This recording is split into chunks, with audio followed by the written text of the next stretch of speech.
저는 71살 김은자라고 합니다.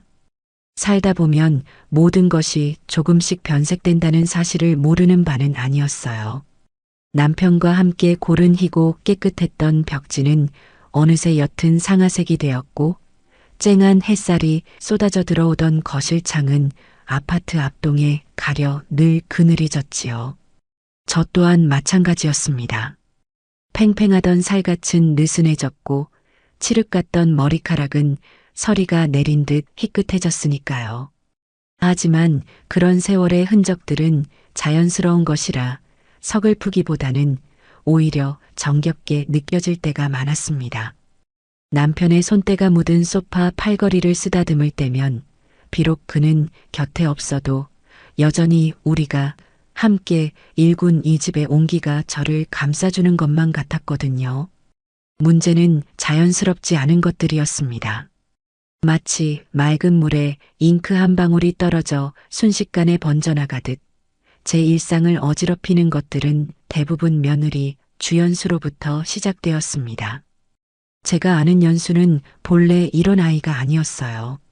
아들 동수의 손을 잡고 제 앞에 처음 섰을 때만 해도 얼마나 부침성 있고 싹싹했는지 모릅니다. 하지만 결혼과 동시에 아들 내외가 이 집으로 들어와 살기 시작하면서 며느리는 아주 조금씩 그리고 아주 교묘하게 자신의 본색을 드러내기 시작했습니다. 그날도 저는 여느 때처럼 거실 소파에 앉아 제가 좋아하는 역사 드라마를 보고 있었어요. 그런데 현관문이 열리는 소리와 함께 요란한 목소리가 집안을 가득 채웠습니다. 어머니, 저 왔어요. 오늘 제 친구들 오기로 한 거 아시죠? 집에서 간단하게 파티하려고요. 돌아보니 며느리는 양손 가득 백화점 쇼핑백을 들고 서 있었습니다. 제게 하는 말이었지만 시선은 이미 거실을 빠르게 훑고 있었죠. 마치 제 허락을 구하는 것이 아니라 자신의 계획을 일방적으로 통보하는 듯한 태도였습니다. 저는 그저 조용히 고개를 끄덕였습니다. 어차피 제가 반대한다고 해서 며느리의 계획이 바뀔 리 없다는 것을 이미 알고 있었으니까요. 그래, 재미있게 놀려무나. 저녁은 먹고 오는 것이냐? 에이, 어머니도. 파티하는데 누가 밥을 먹어요. 와인이랑 치즈, 뭐 그런 거 먹는 거죠. 제가 다 사왔어요. 며느리는 대수롭지 않게 대답하며 부엌으로 향했습니다. 잠시 후 현관벨이 울리고 며느리의 친구들이 하나둘씩 도착하기 시작했어요. 하나같이 화려한 옷차림에 값비싼 장신구를 걸친 젊은 여자들이었습니다. 그들은 집 안에 들어서며 소파에 앉아있는 저를 흘기 쳐다볼 뿐 누구 하나 제대로 인사를 건네는 법이 없었습니다. 며느리 역시 저를 자신의 친구들에게 소개해 줄 생각이 전혀 없어 보였고요.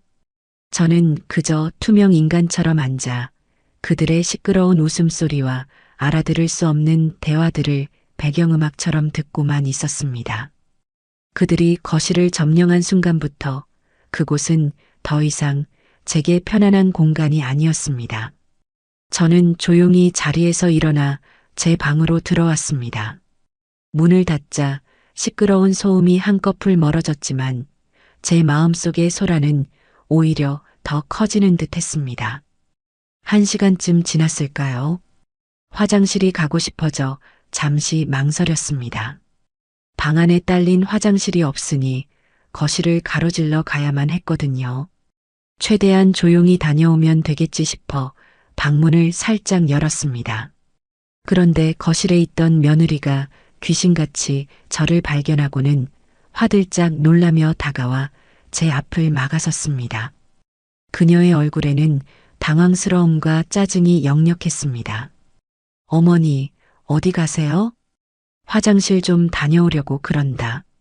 제 말에 며느리는 잠시 난처한 표정을 짓더니 이내 주위를 한번 휙 둘러보고는 목소리를 낮춰 속삭였습니다. 저기 어머니, 죄송한데 잠깐만 방에 계시면 안 될까요? 지금 거실로 나오지 마세요. 젊은 애들끼리 노는데 좀 그렇잖아요. 저는 그 순간 제 귀를 의심했습니다. 젊은 애들끼리 노는데 좀 그렇다니. 마치 제가 그들의 즐거운 시간을 방해하는 흉물이라도 되는 듯한 말투였습니다. 이 집은 제 집이고 저는 이 집의 주인이었습니다. 그런데 며느리는 제게 자신의 방에 갇혀 있으라고, 그것도 아주 정중하고 미안하다는 가면을 쓴 채로 명령하고 있었습니다. 서운함을 넘어선 깊은 모멸감이 심장을 쿵 하고 내려치는 기분이었어요. 하지만 저는 며느리와 사람들 앞에서 언성을 높이며 다투고 싶지 않았습니다. 그것은 제 마지막 남은 자존심이 허락하지 않는 일이었습니다. 저는 아무 말 없이 몸을 돌려 다시 방으로 들어왔습니다. 방문이 닫히는 순간 거실에서는 다시금 폭탄 같은 웃음소리가 터져 나왔습니다. 저는 화장실에 가는 것조차 잊어버린 채 차갑게 식어가는 방 안에서 한참을 우두커니 서 있어야만 했습니다. 며칠이 지난 아침이었습니다. 전날 밤 며느리는 또 늦게까지 술을 마시고 들어와 거실에 옷가지와 가방을 아무렇게나 벗어 던져 놓았습니다. 아침잠이 없는 제가 일어나 어질러진 거실을 치우는 것은 어느새 당연한 일상이 되어 있었죠. 한숨을 쉬며 거실을 정리한 뒤 저는 베란다에 놓인 화초들에게 물을 주기 위해 작은 물뿌리개를 들었습니다.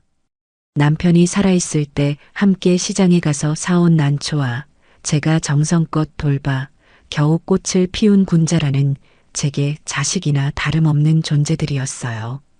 흙냄새를 맡고 파릇한 잎사귀를 닦아줄 때면 복잡했던 마음도 차분하게 가라앉곤 했습니다. 제가 낡은 수건으로 화분 받침을 닦고 있을 때였습니다. 늦잠을 자고 나온 며느리가 부스스한 얼굴로 다가오더니 대뜸 미간을 찌푸리며 말했습니다. 어머니, 아침부터 뭐 하세요? 집에서 흙냄새 나는 거 싫어요, 정말. 물을 주고 좀 가꿔야 오래 산단다. 향기도 얼마나 좋은데. 향기는 무슨 향기요? 이런 건 다 버리고 차라리 조화를 사다 놓는 게 훨씬 깔끔해요. 관리할 필요도 없고 벌레도 안 생기잖아요. 말이 끝나기 무섭게 며느리는 제가 가장 아끼는 군자란 화분을 번쩍 들어 올렸습니다. 제가 놀라 소리쳤어요. 연수야, 지금 뭐 하는 짓이냐? 당장 내려놓아라. 아, 왜 소리를 지르세요? 보기 싫어서 치우겠다는데. 며느리는 제 만류에도 아랑곳하지 않고 성큼성큼 현관으로 걸어갔습니다. 그리고는 마치 쓰레기를 버리듯 화분을 현관문 밖 복도에 거칠게 내려놓았습니다. 쿵 하는 소리와 함께 화분 한쪽 귀퉁이가 살짝 깨져나갔습니다.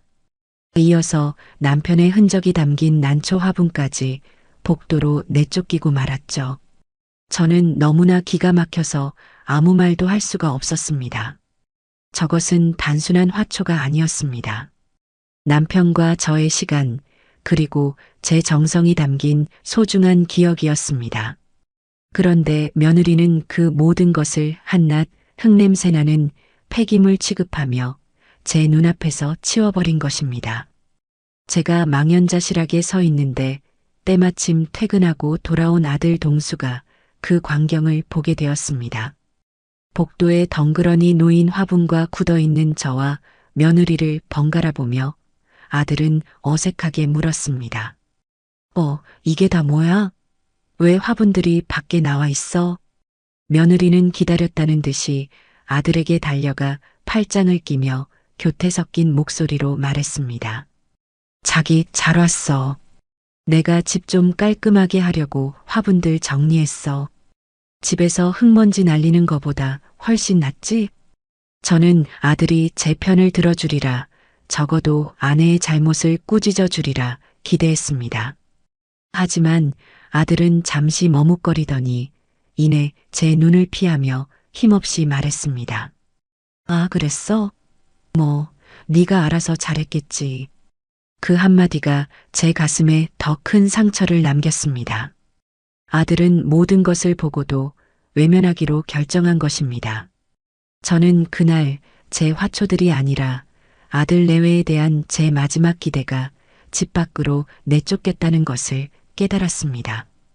그리고 그달 아들의 월급날이 되었습니다. 현관문이 열리고 피곤한 얼굴의 아들이 들어왔습니다.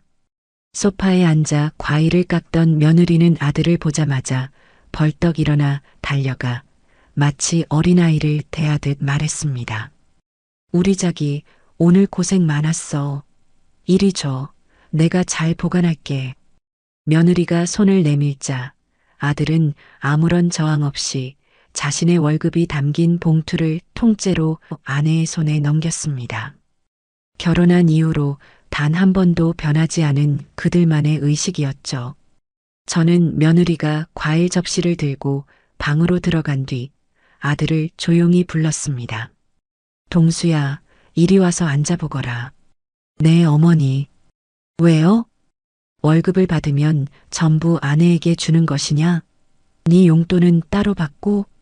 제 질문에 아들은 시선을 떨구며 우물쭈물했습니다. 아니요, 그냥 연수가 다 관리해요. 필요할 때마다 타서 쓰면 되니까 그게 편해요. 아무리 부부라도 비상금은 있어야 하는 법이다. 언제 어디서 급한 일이 생길 줄 알고 그러니 용돈이라도 좀 넉넉히 쥐고 다녀라. 제 걱정스러운 말에도 아들은 그저 고개만 숙일 뿐이었습니다. 바로 그때 방에서 나온 며느리가 저희의 대화를 들었는지 날카로운 목소리로 끼어들었습니다.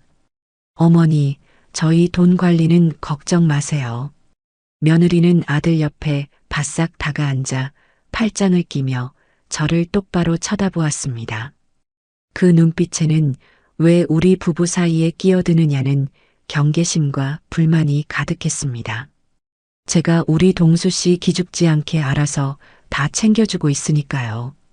어머니는 저희 걱정 마시고 어머니 건강이나 잘 챙기세요. 그 말은 저를 위하는 척했지만 실은 상관하지 말라는 완벽한 성극기였습니다.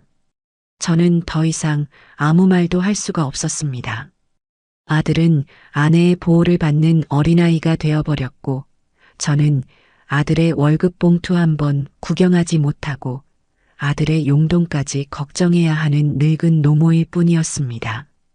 그날 밤 저는 제 방에 앉아 낡은 앨범을 펼쳤습니다.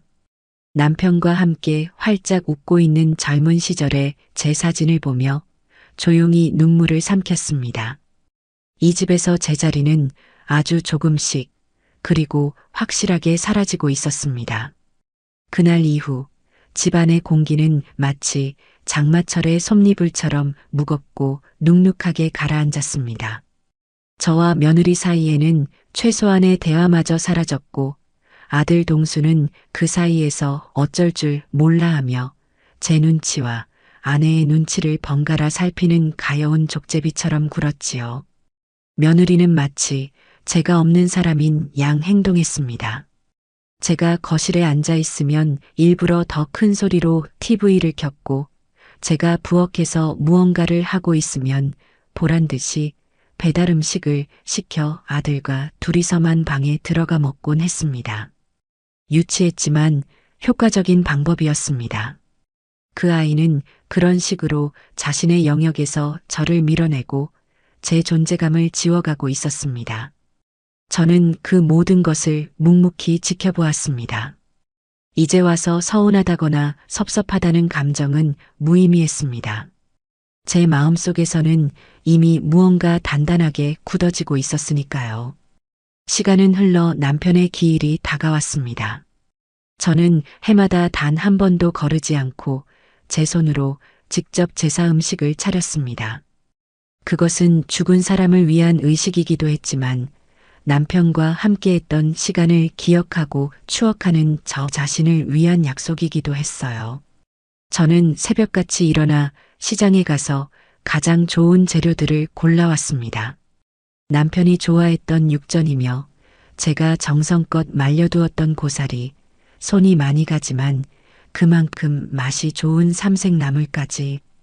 부엌에 고소한 기름 냄새가 퍼지고 정갈하게 담긴 음식들이 하나둘씩 상에 올라갈 준비를 마칠 때면 저는 비로소 남편을 맞이할 준비가 된 것 같아 마음이 놓이곤 했습니다. 그날도 저는 이른 아침부터 부엌에서 분주하게 움직였습니다. 한창 동그랑땡을 붙이고 있는데 늦잠을 자고 나온 며느리가 부엌 입구에 서서 노골적으로 코를 막았습니다. 아, 어머니. 아침부터 집안에 기름 냄새가 진동을 하네요. 머리 아파요. 저는 며느리를 한번 쳐다보고는 아무 말 없이 다시 전을 뒤집었습니다. 제 무시에 기분이 상했는지 며느리는 한 걸음 더 다가와 목소리를 높였습니다. 아버님 돌아가신 지가 언젠데 아직도 이런 걸 하세요? 요즘 세상에 누가 집에서 이렇게 힘들게 제사를 지내요. 돌아가신 분은 말이 없는데 산 사람만 힘들잖아요. 이건 산 사람의 도리다. 너는 아직 어려서 모르겠지만 기억하고 마음을 다하는 것만큼 중요한 건 없는 법이야. 도리요? 그런 낡은 생각 때문에 지금 어머니가 이렇게 힘드신 거예요. 그냥 오늘 저녁에 근사한 식당 예약해서 다 같이 식사하면 그게 아버님도 더 좋아하실 일 아닐까요? 며느리는 합리적인 제안이라는 듯한 표정을 지어 보였습니다. 하지만 저는 그 말 속에 담긴 위선과 무례함을 똑똑히 보고 있었습니다. 며느리에게 제사는 그저 귀찮고 돈 드는 구시대의 유물일 뿐이었습니다. 남편에 대한 최소한의 존중도 저에 대한 배려도 찾아볼 수 없었죠. 저는 하던 일을 멈추고 며느리를 똑바로 바라보며 말했습니다. 나는 내 방식대로 아버님을 기릴 것이다. 너는 네 방식대로 하려무나. 다만 오늘 저녁상에는 너와 동수 숟가락은 없을 줄 알아라. 제 단호한 말에 며느리는 입술을 삐죽거리며 방으로 획 들어가 버렸습니다. 저는 잠시 깊은 한숨을 내쉬었습니다. 차라리 저렇게 대놓고 불만을 표출하는 것이 더 나을지도 모른다고 생각했어요. 적어도 제 앞에서는 가면을 쓰지 않으니까요. 저는 다시 묵묵히 음식을 만들기 시작했습니다. 부글부글 끓는 탕국을 보며 제 속도 저렇게 들끓고 있다는 것을 느꼈습니다. 그날 저녁 저는 남편의 사진 앞에 정성껏 차린 제사상을 올리고 홀로 절을 했습니다. 아들 내외는 정말로 방에서 나오지 않았습니다. 방문 너머로 며느리가 아들에게 무언가 속삭이는 소리와 아들의 멋쩍은 웃음소리가 희미하게 들려왔습니다. 저는 그 순간 이 집에서 남편의 흔적을 지키고 있는 사람이 저 혼자뿐이라는 깊은 고독감을 느꼈습니다. 그날 밤이었습니다. 저는 홀로 거실 소파에 앉아 멍하니 TV를 보고 있었습니다. 제사를 끝낸 뒤의 허탈함과 피로감이 온몸을 짓눌렀죠. 그때 방에서 나온 며느리가 제 옆에 슬쩍 앉았습니다. 평소답지 않은 행동에 의아해서 쳐다보니 며느리는 아주 상냥한 목소리로 말을 걸어왔습니다. 어머니, 오늘 고생 많으셨어요. 제가 좀 도와드렸어야 했는데 죄송해요. 저는 그 사과가 진심이 아니라는 것을 알았지만 대꾸하지 않았습니다. 며느리는 잠시 머뭇거리더니 리모컨으로 TV 채널을 돌리기 시작했습니다. 화려한 인테리어를 자랑하는 강남의 신축 아파트를 소개하는 방송이 나오자 며느리는 기다렸다는 듯이 목소리 톤을 높였습니다. 와, 어머니. 저기 좀 보세요. 집 진짜 좋다. 요즘엔 저렇게 다 빌트인으로 나오고 커뮤니티 시설에 수영장까지 있대요. 우리도 저런 데서 살면 얼마나 좋을까요? 저는 며느리의 의도를 알아차리고 TV 화면으로 시선을 고정했습니다. 며느리는 제 반응을 살피며 본격적으로 말을 이어갔습니다. 어머니, 제가 오늘 곰곰이 생각해 봤는데요. 이 집도 이제 너무 낡았고 저희가 살기엔 좀 그렇잖아요. 어머님도 계단 있는 주택은 힘드실 거고요. 그래서 하고 싶은 말이 무엇이냐? 그러니까 이 집 파는 게 어떨까요? 여기 땅값이 그래도 꽤 오르긴 했으니까 이거 팔고 대출 조금만 더 받으면 저런 신축 아파트 전세라도 들어갈 수 있을 거예요. 그럼 어머님도 편하고 저희도 좋잖아요. 결국 그 이야기였습니다. 며느리는 남편의 기일에 제사상 앞에서 보였던 그 모든 무례함을 뒤로 한 채 오직 이 집을 팔아 자신의 욕심을 채울 궁리만 하고 있었던 것입니다.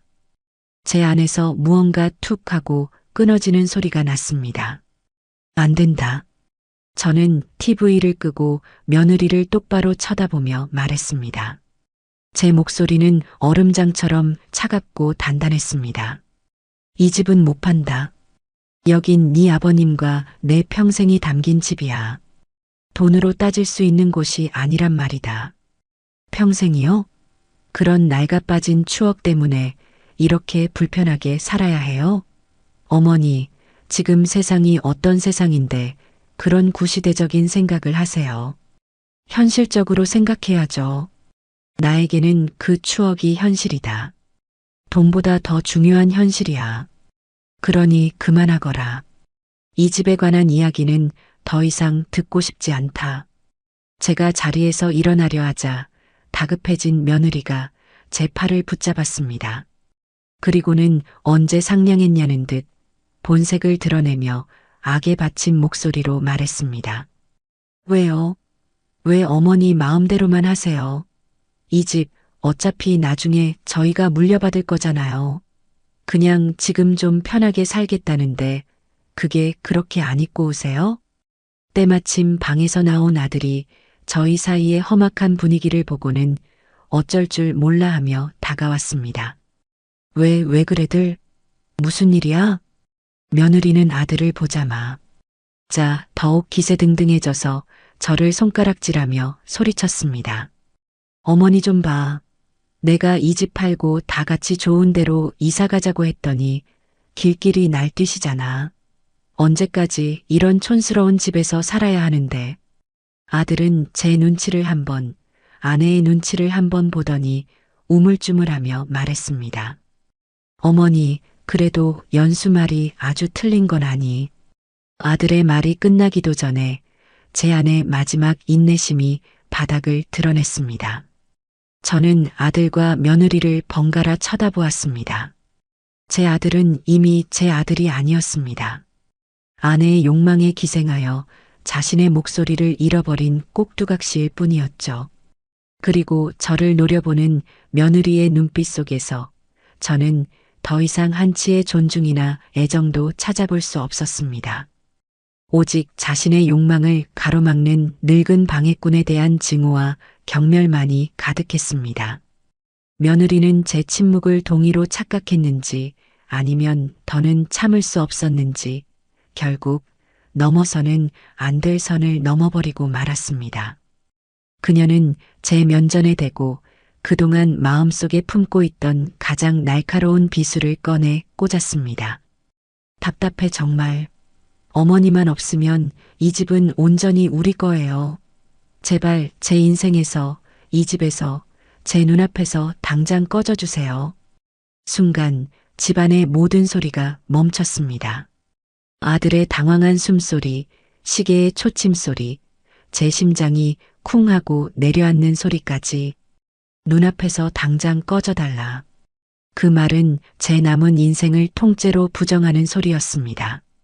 평생을 바쳐 일군 이 집에서 제 살과 뼈를 깎아 키운 아들놈의 아내에게 저는 이제 사라져야 할 존재가 되어버린 것입니다.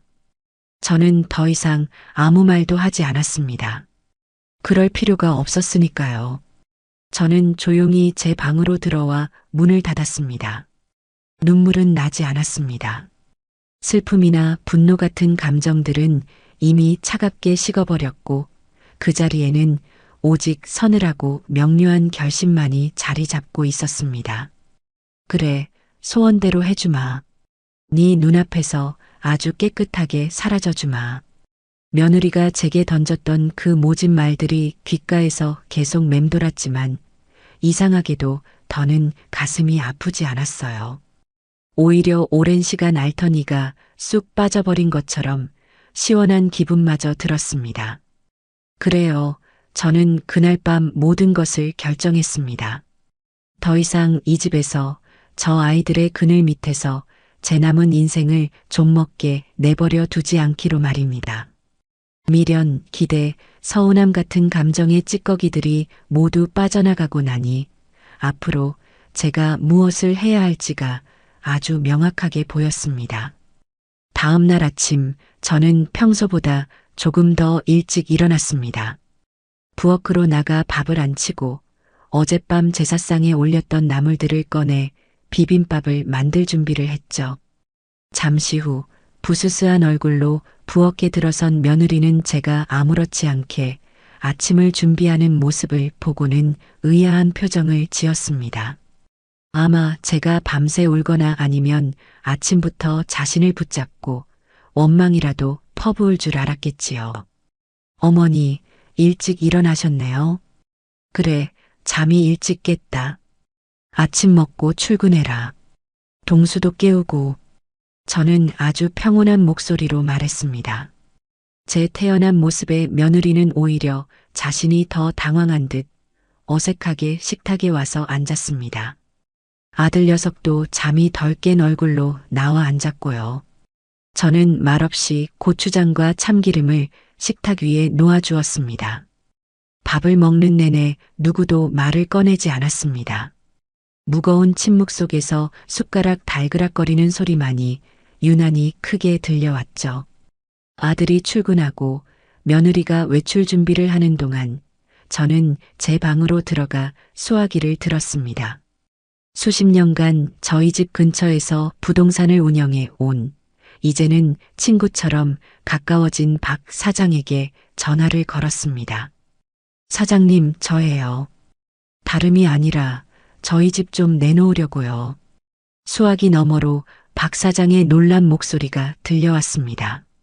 아니, 김 여사님, 그 집을요? 남편분과의 추억이 가득한 집이라 절대 안 파신다면서요. 무슨 일 있으세요? 그냥 이제는 좀 정리하고 싶어서요. 조건은 딱 하나예요. 가장 빨리 그리고 제값만 받게 해주세요. 제 단호한 목소리에 박 사장도 더는 묻지 않고 알겠다고 대답했습니다.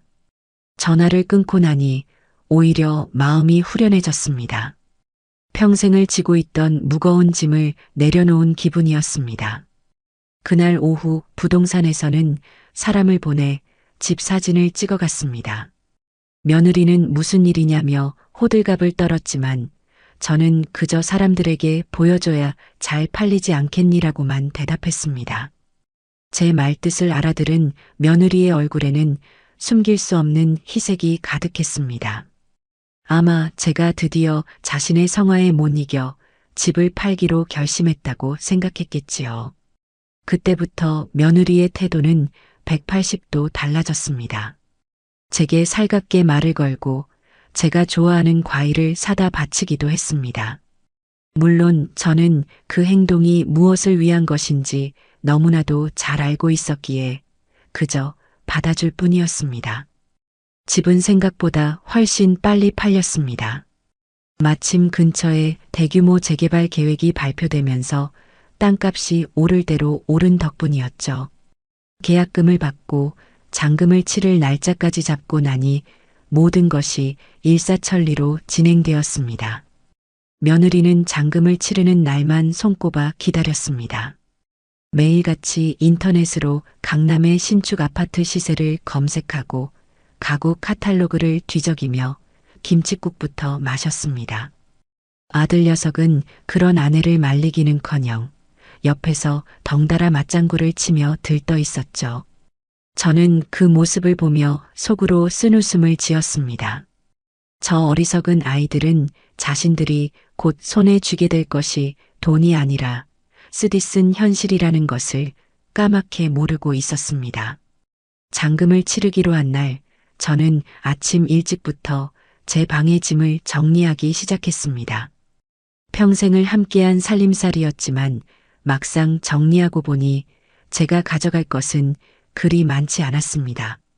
남편의 사진이 담긴 낡은 앨범과 제 손때가 묻은 옷 몇 벌, 그리고 작은 장신구 함이 전부였습니다. 나머지 가구와 가전제품들은 모두 이 집에 남겨두고 갈 생각이었습니다. 어차피 제가 새로 갈 곳에는 필요 없는 물건들이었으니까요. 오후에 부동산에서 잔금을 모두 치렀다는 연락이 왔습니다. 제 통장에는 평생 만져본 적 없는 큰 돈이 찍혔습니다.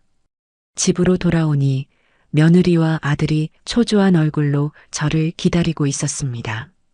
며느리는 저를 보자마자 달려와 제 팔을 잡았습니다.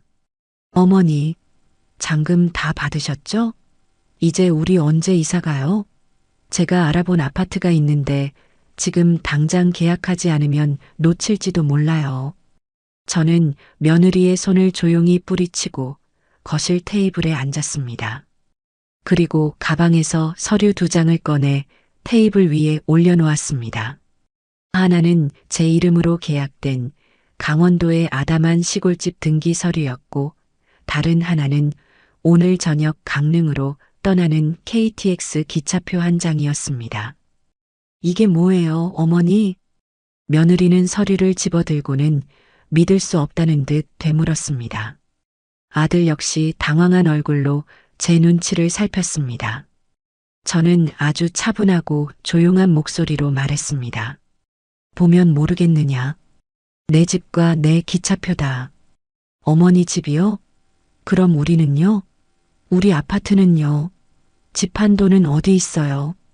며느리가 새파랗게 질린 얼굴로 소리쳤습니다. 저는 통장 대신 제 작은 여행 가방을 가리켰습니다. 내 짐은 저게 전부다. 이제 곧 기차 시간이니 그만 가봐야겠구나. 제가 자리에서 일어나자 며느리가 미친 사람처럼 달려들어 제 앞을 막아섰습니다. 어머니, 지금 장난하세요? 저희 돈은요? 저희가 받을 집 한 돈 주셔야죠. 그 순간 저는 제 안에 남아있던 마지막 연민마저 사라지는 것을 느꼈습니다. 저는 제 인생에서 가장 차가운 목소리로 며느리의 눈을 똑바로 쳐다보며 말했습니다. 너희 돈이라니. 참으로 이상한 말을 하는구나. 이 집은 내 평생과 네 아버님의 목숨값이 담긴 내 집이다. 그러니 이 집을 판 돈도 온전히 내 것이지. 너희가 받을 돈은 처음부터 단 1원도 없었어. 그게 무슨 말이에요? 그리고 나는 지금 네 소원을 들어주는 길이다. 제 소원이요? 제 소원이 뭔데요? 나더러 네 눈앞에서 당장 꺼져달라고 하지 않았더냐. 이제 그 소원 내가 아주 기꺼이 들어주마. 그러니 너희는 이 집에서, 아니 이제는 남의 집이 된 이곳에서 너희들끼리 잘 살아보거라. 말을 마친 저는 며느리와 아들을 그대로 남겨두고 현관으로 향했습니다. 뒤에서 며느리가 악을 쓰고 아들이 저를 부르는 소리가 들렸지만 저는 단 한 번도 뒤를 돌아보지 않았습니다. 현관문을 열고 밖으로 나오자 시원한 저녁바람이 제 뺨을 스쳤습니다. 저는 평생을 살았던 집을, 제 모든 것이었던 그 공간을 그렇게 제 발로 걸어 나왔습니다. 이상하게도 슬프거나 외롭지 않았습니다. 오히려 날아갈 듯 가벼운 해방감이 온몸을 감쌌습니다. 저는 기차역으로 향하는 택시 안에서 점점 멀어지는 동네 풍경을 바라보았습니다. 이제 저곳에 제 것은 아무것도 없었습니다. 그리고 저는 비로소 저 자신을 위한 새로운 삶을 시작할 준비가 되었습니다. 강원도에 마련한 제 새로운 보금자리는 참으로 아늑하고 평화로운 곳이었습니다. 아침이면 창문 너머로 이름 모를 새들이 지저귀는 소리에 잠을 깼고, 낮에는 작은 텃밭에 나가 상추와 고추를 돌보는 재미에 시간 가는 줄 몰랐어요. 도시의 빽빽한 아파트 숲에서 평생을 살다가 이렇게 흙을 밟고 맑은 공기를 마시며 지내니 가동한 저를 짓누르던 모든 스트레스와 상처들이 눈 녹듯 사라지는 기분이었습니다. 마을 사람들도 모두 순박하고 따뜻한 분들이라 낯선 외지인인 저를 금세 이웃으로 받아들여 주셨습니다.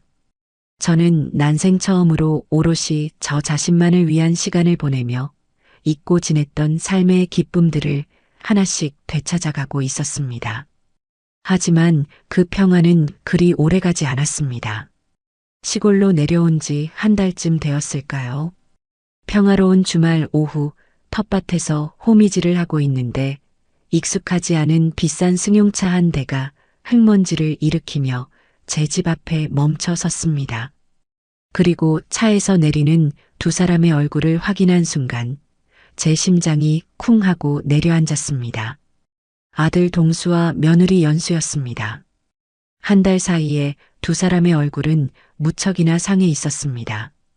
며느리는 값비싼 옷을 입고 있었지만 어딘지 모르게 초췌했고 아들은 잔뜩 주눅이 든 얼굴로 아내의 뒤를 따랐습니다. 며느리는 차에서 내리자마자 제 집을 위아래로 훑어보더니 경멸이 가득한 목소리로 말했습니다. 어머니, 이런 총구석에서 혼자 유유자적, 아주 팔자가 좋으시네요. 아들은 길바닥에 나앉게 생겼는데 저는 손에 묻은 흙을 털며 조용히 대답했습니다. 여긴 어떻게 알고 찾아왔느냐? 나는 너희를 부른 적이 없다. 어떻게 알았겠어요? 사람 써서 알아냈죠. 어머니가 우리한테 어떻게 이러실 수 있어요? 어떻게 자식들한테 말 한마디 없이 집을 팔고 돈을 전부 들고 도망칠 수가 있냐고요. 며느리는 마치 자신이 피해자인 양 억울하다는 듯 소리쳤습니다. 도망이라는 단어가 제 귀에 비수처럼 꽂혔습니다. 저는 도망친 것이 아니었습니다. 버림받기 전에 제 발로 걸어 나온 것이었죠. 저는 더 이상 며느리의 무례한 언행을 참고 있을 이유가 없었습니다. 도망이라니, 말을 바로 하거라. 나는 내 집을 팔고 내 돈을 가지고 내가 살고 싶은 곳으로 온 것뿐이다. 너희에게 알려야 할 의무는 없다고 생각했는데, 의무가 없다고요? 어머니 재산은 당연히 아들인 저희 몫이잖아요. 그런데 이걸 다 독차지하고 혼자 쓰는 게 말이 돼요? 당장 저희 목 내놓으세요. 옆에 서 있던 아들 녀석도 거들었습니다. 어머니, 연수 말이 맞아요. 저희 지금 살던 집에서 쫓겨나서 월세방 전전하고 있어요. 너무 힘들어요. 어머니가 좀 도와주셔야죠.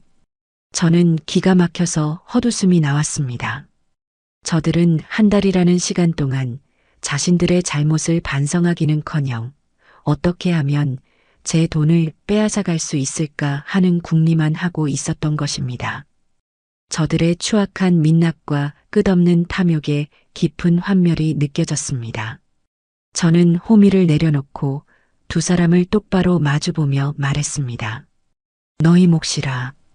법을 좀 아는 사람에게 물어보니 너희에게는 내 재산을 단 한 푼도 받을 권리가 없다고 하더구나.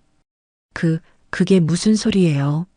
자식인데 당연히 상속받을 권리가 있죠. 며느리가 눈을 동그랗게 뜨고 따졌습니다. 저는 아주 차분하게 그리고 법 조항을 인용하며 정확하게 설명해 주었습니다. 우리나라 법에는 부양의 의무라는 것이 있단다. 자식은 부모를 부양할 의무가 있지. 하지만 너희는 어땠더냐? 나를 부양하기는커녕 한 집에 사는 동안 생활비 한 푼 준 적이 없었고 나를 없는 사람 취급하며 무시하고 결국에는 내 집에서 나를 내쫓으려고까지 했다.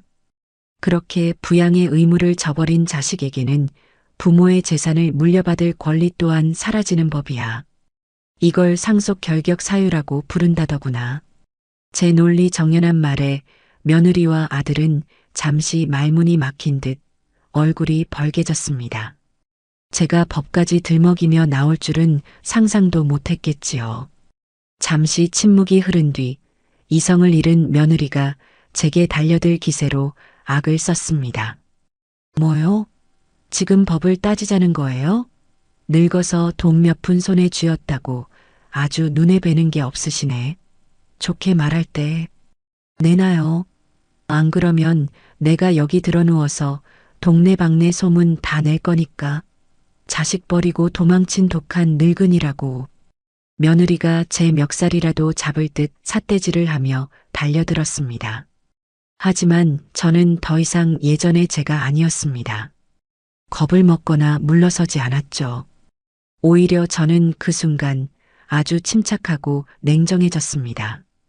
저는 주머니에서 조용히 스마트폰을 꺼내 단축번호 1번을 꾹 눌렀습니다. 그 번호는 이 마을 이장님의 번호였습니다. 신호가 몇 번 가기도 전에 구수한 목소리의 이장님이 전화를 받았습니다. 여보세요? 김 여사님, 웬일이세요? 저는 며느리와 아들이 똑똑히 들을 수 있도록 스피커폰으로 전환하고 말했습니다. 이장님, 죄송하지만 부탁 좀 드릴게요. 지금 제 집에 서울에서 온 젊은 사람들이 찾아와서 행패를 부리고 있습니다. 돈을 내놓으라며 소리를 지르고 저를 해치려고까지 하네요. 무서워서 그러니 파출소에 신고 좀 대신 부탁드려도 될까요? 제 말에 며느리와 아들의 얼굴이 하얗게 질렸습니다. 수화기 너머에서 이장님의 다급한 목소리가 들려왔습니다. 뭐라고요? 아니, 어떤 놈들이 감히. 여사님, 거기 꼼짝 말고 계세요. 제가 지금 바로 동네 청년들이랑 같이 그리로 달려갈 테니까. 전화가 끊기고 정적이 흘렀습니다. 며느리는 방금 전까지의 기세는 온데간데 없이 당황한 기색이 역력했습니다. 시골 깡촌이라고 얕보고 와서 늙은 시어머니 하나쯤은 쉽게 구워 삶을 수 있을 거라 생각했겠지만 상황은 그들의 예상과 전혀 다르게 흘러가고 있었습니다. 저는 그들을 향해 마지막으로 경고했습니다. 경찰이 오기 전에, 그리고 동네 사람들이 몰려와서 너희의 추한 꼴을 구경하기 전에 당장 내 집에서 사라지거라. 그리고 다시는 내 앞에 나타나지 마라. 다음번에 또 이런 일이 생긴다면 그때는 접근금지 가처분 신청을 할 것이고 너희를 주거침입과 협박죄로 고소할 것이다.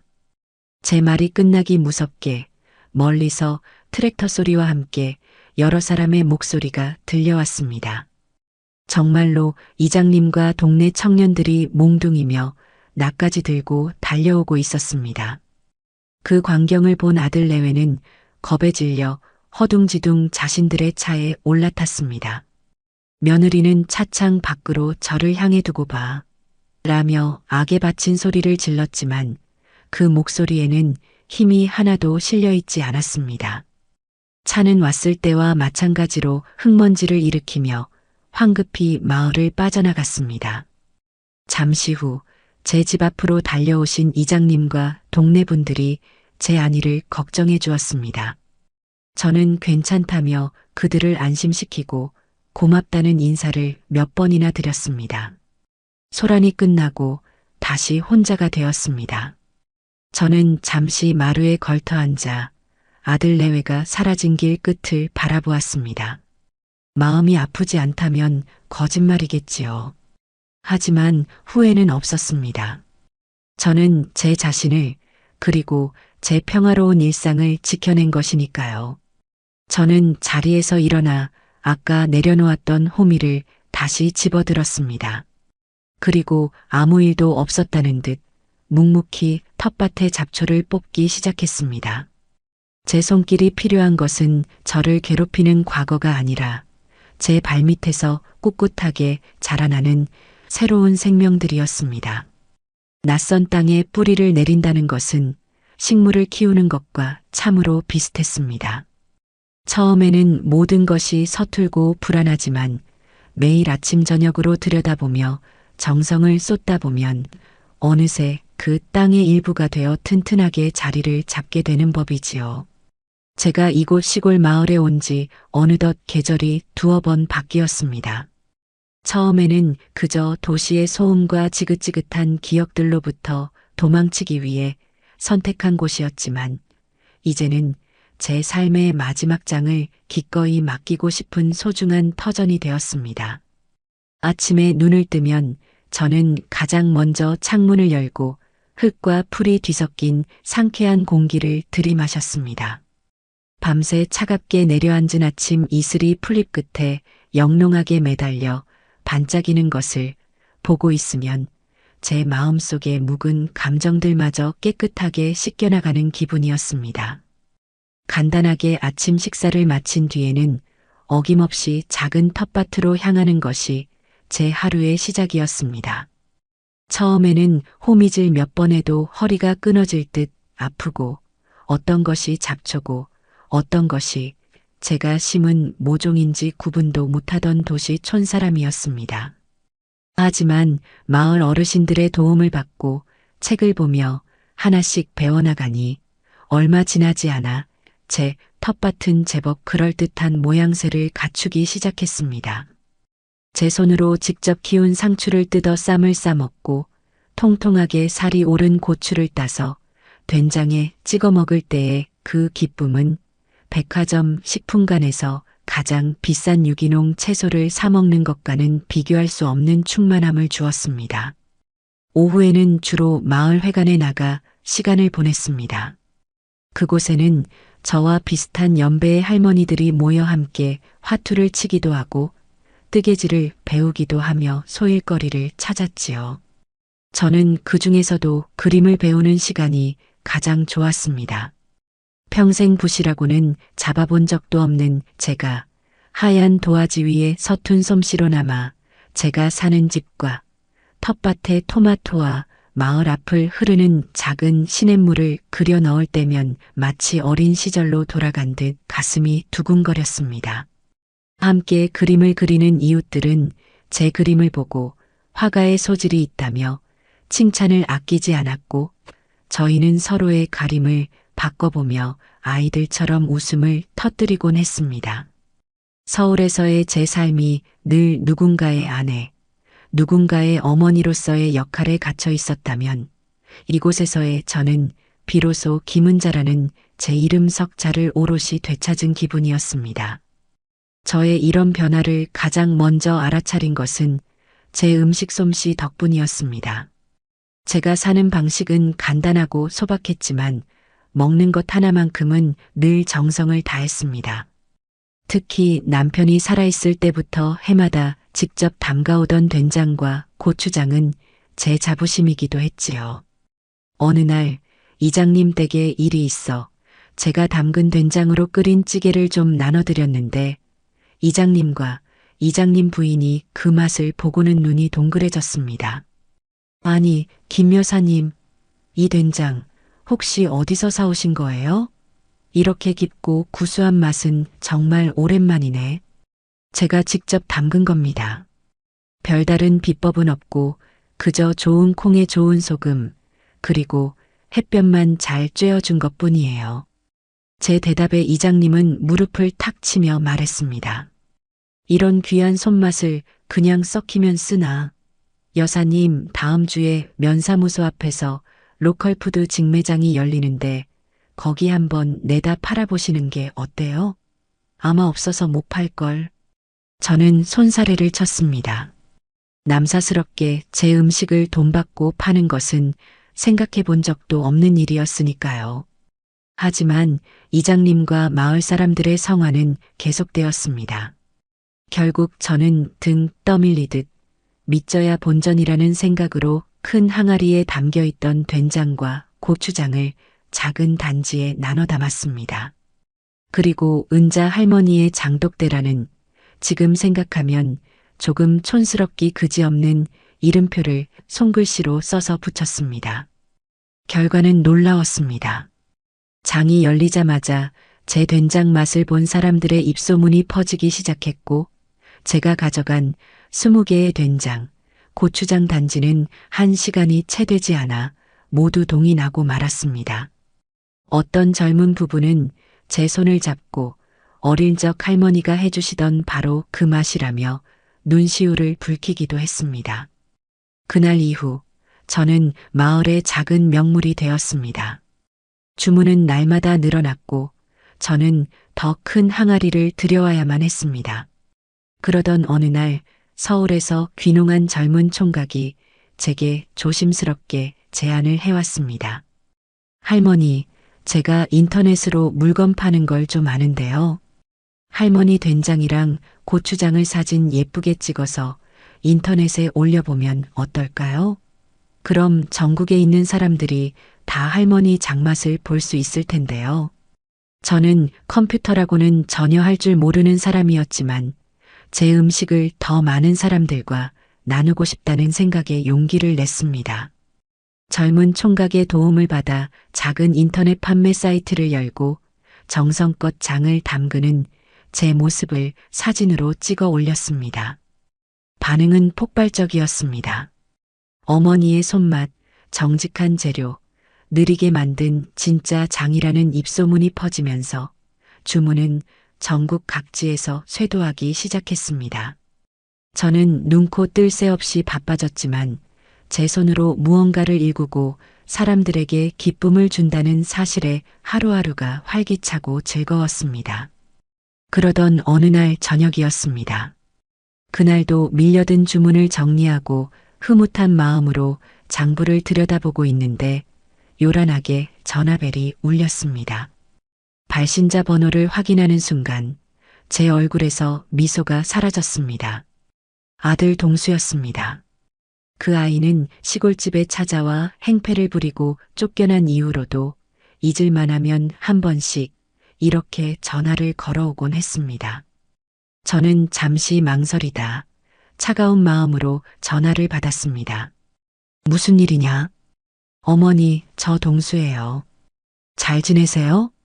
아들의 목소리는 술에 취한 듯 혀가 꼬여 있었고 깊은 패배감에 젖어 있었습니다.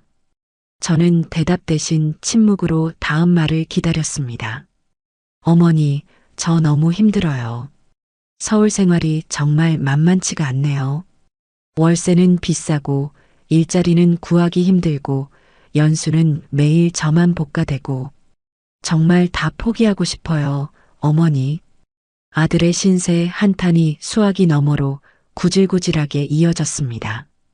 예전 같았으면 가슴이 미어져 당장이라도 달려갔겠지만 이제 저는 더 이상 아들의 감정 쓰레기통이 되어줄 생각이 없었습니다. 그래서 나더러 뭘 어쩌라는 것이냐? 제 차가운 목소리에 아들은 잠시 말을 잇지 못하더니 이내 본론을 꺼냈습니다. 저 어머니, 돈 좀 보내주시면 안 될까요? 딱 500만 원만요. 보증금 낼 돈이 모자라서 그래요. 어머니는 이제 돈도 많이 버시잖아요. 소문 다 들었어요. 역시나 그것이었습니다. 제 성공 소식을 어디서 주워 듣고는 또다시 돈을 구걸하기 위해 전화를 한 것이었습니다. 저는 깊은 실망감과 함께 단호한 결심을 굳혔습니다. 이 아이를 진짜 어른으로 만들기 위해서는 더 이상 어미의 젖꼭지를 물려서는 안 된다는 것을 깨달았습니다. 동수야, 잘 들어라. 나는 너를 낳아 20살이 넘도록 가르치고 먹여 입혔다. 내 부모로서의 의무는 거기까지다. 나는 너에게 건강한 몸과 남들만큼의 교육을 시켜주었어. 그 이후에 네 인생은 온전히 네가 책임져야 할 몫이다. 어머니, 어떻게 그렇게 매정하세요? 제가 어머니 아들이잖아요. 아들이기에 하는 말이다. 나는 지금 내 남은 인생을 살고 있다. 너 역시 이제는 네 인생을 살아라. 힘들다고 남에게 손 벌릴 생각 말고 네 힘으로 일어서거라. 그게 진짜 어른이 되는 길이다. 다시는 돈 때문에 전화하지 마라. 나는 네게 줄 돈이 단 한 푼도 없다. 저는 그 말을 끝으로 아들의 울음 섞인 목소리를 뒤로하고 매정하게 전화를 끊었습니다. 그리고는 한참 동안 수화기를 내려놓지 못했습니다. 마음 한구석이 시리고 아팠지만 후회는 없었습니다. 텃밭의 여린 모종도 거센 비바람을 이겨내야만 더 튼튼하게 뿌리를 내리는 법이니까요. 제 아들 역시 이제는 스스로의 힘으로 인생의 비바람을 맞서야만 했습니다. 저는 창밖에 짙은 어둠을 바라보며 아들이 언젠가는 제 깊은 뜻을 알아주기를, 그리고 꿋꿋하게 제 길을 찾아가기를 조용히 기도했습니다. 가을이 깊어지고 제 텃밭에 푸른 잎사귀들이 하나둘씩 붉고 노랗게 물들어갈 무렵이었습니다. 아침 저녁으로는 제법 쌀쌀한 바람이 불어와 저는 얇은 스웨터를 꺼내 입어야만 했지요. 그날도 저는 오후 내내 주문받은 고추장을 단지에 담아 포장하는 일로 분주한 하루를 보냈습니다. 해가 뉘엿뉘엿 서산으로 넘어갈 무렵 마지막 택배 상자를 마루 끝에 내놓고 허리를 펴는데 저희 집으로 들어오는 작은 흙길 위로 웬 낯선 그림자가 천천히 다가오는 것이 보였습니다. 처음에는 마을 사람인 줄 알았지만 걸음걸이가 어딘지 위태롭고 힘겨워 보였습니다. 가까이 다가온 사람의 얼굴을 확인한 순간 저는 숨을 멈췄습니다. 며느리 주연수였습니다. 마지막으로 본 것이 벌써 몇 계절 전이었을까요? 행패를 부리다 쫓겨나던 날의 그 뻔뻔하고 기세등등하던 모습은 온데간데 없었습니다. 값비싸 보이기는 하지만 여기저기 구겨지고 때가 탄 얇은 트렌치 코트를 입고 있었고 화장기 없는 얼굴은 핏기 없이 창백했습니다. 며칠은 굶은 사람처럼 볼이 퀭하게 들어가 있었고 예쁘게 관리받던 머리카락은 푸석하게 엉클어져 있었습니다. 그 아이는 예전처럼 고급 승용차를 타고 온 것이 아니라 아마도 읍내 버스터미널에서부터 한참을 걸어온 듯 신발에는 온통 흙먼지가 묻어 있었습니다. 며느리는 대문 앞에 서서 차마 안으로 들어오지도 못하고 저를 멀거니 바라보았습니다. 그 눈에는 과거의 증오나 경멸 대신 깊은 절망과 처절함이 담겨 있었습니다. 저는 아무 말 없이 마당 수도가루가 손을 씻고 집 안으로 들어갔습니다. 따라 들어오라는 말도 어서 가라는 말도 하지 않았습니다. 잠시 후 며느리는 망설이듯 제 뒤를 따라 집 안으로 들어섰습니다. 그리고는 제가 앉아있는 마루 끝에 차마 올라오지도 못하고 흙바닥에 풀썩 주저앉았습니다. 무슨 일이냐? 제가 먼저 침묵을 깼습니다. 제 목소리는 메마른 나뭇잎처럼 차갑게 울렸습니다. 제 목소리에 용기를 얻었는지 아니면 참았던 무언가가 터져 나왔는지 며느리는 갑자기 땅바닥에 이마를 대고 흐느끼기 시작했습니다. 한참을 어깨를 들썩이며 소리 없이 울던 며느리는 이윽고 고개를 들고 붉게 충혈된 눈으로 저를 올려다보았습니다. 어머니 잘못했어요. 제가 다 잘못했어요. 저는 대답하지 않았습니다. 그 사과가 진심인지 아니면 다른 목적을 위한 연기인지 알 수 없었기 때문입니다. 며느리는 제 반응이 없자 더욱 절박하게 말을 이어갔습니다. 어머니, 제발 저 좀 살려주세요. 저희 엄마가 아파요. 저는 그제야 며느리의 얼굴을 제대로 쳐다보았습니다. 안 사도니? 어디가 아프다는 말이냐? 폐암 말기래요. 지금 당장 수술하지 않으면 몇 달 못 사신대요, 어머니. 며느리는 말을 잇지 못하고 다시금 오열했습니다. 저는 잠시 아무 생각도 할 수 없었습니다. 안사돈이라면 결혼식장에서 곱게 한복을 차려입고 수줍게 웃던 그 왜소하고 선한 인상의 여인이었습니다. 그 후로 몇 번 왕래가 있긴 했지만 딸과는 달리 참으로 조용하고 속 깊은 사람이라고 생각했었지요. 그런 사람이 암에 걸렸다니, 그것도 말기라니. 뜬금없는 소식에 마음 한구석이 덜컥 내려앉는 기분이었습니다. 하지만 저는 곧 마음을 다잡았습니다.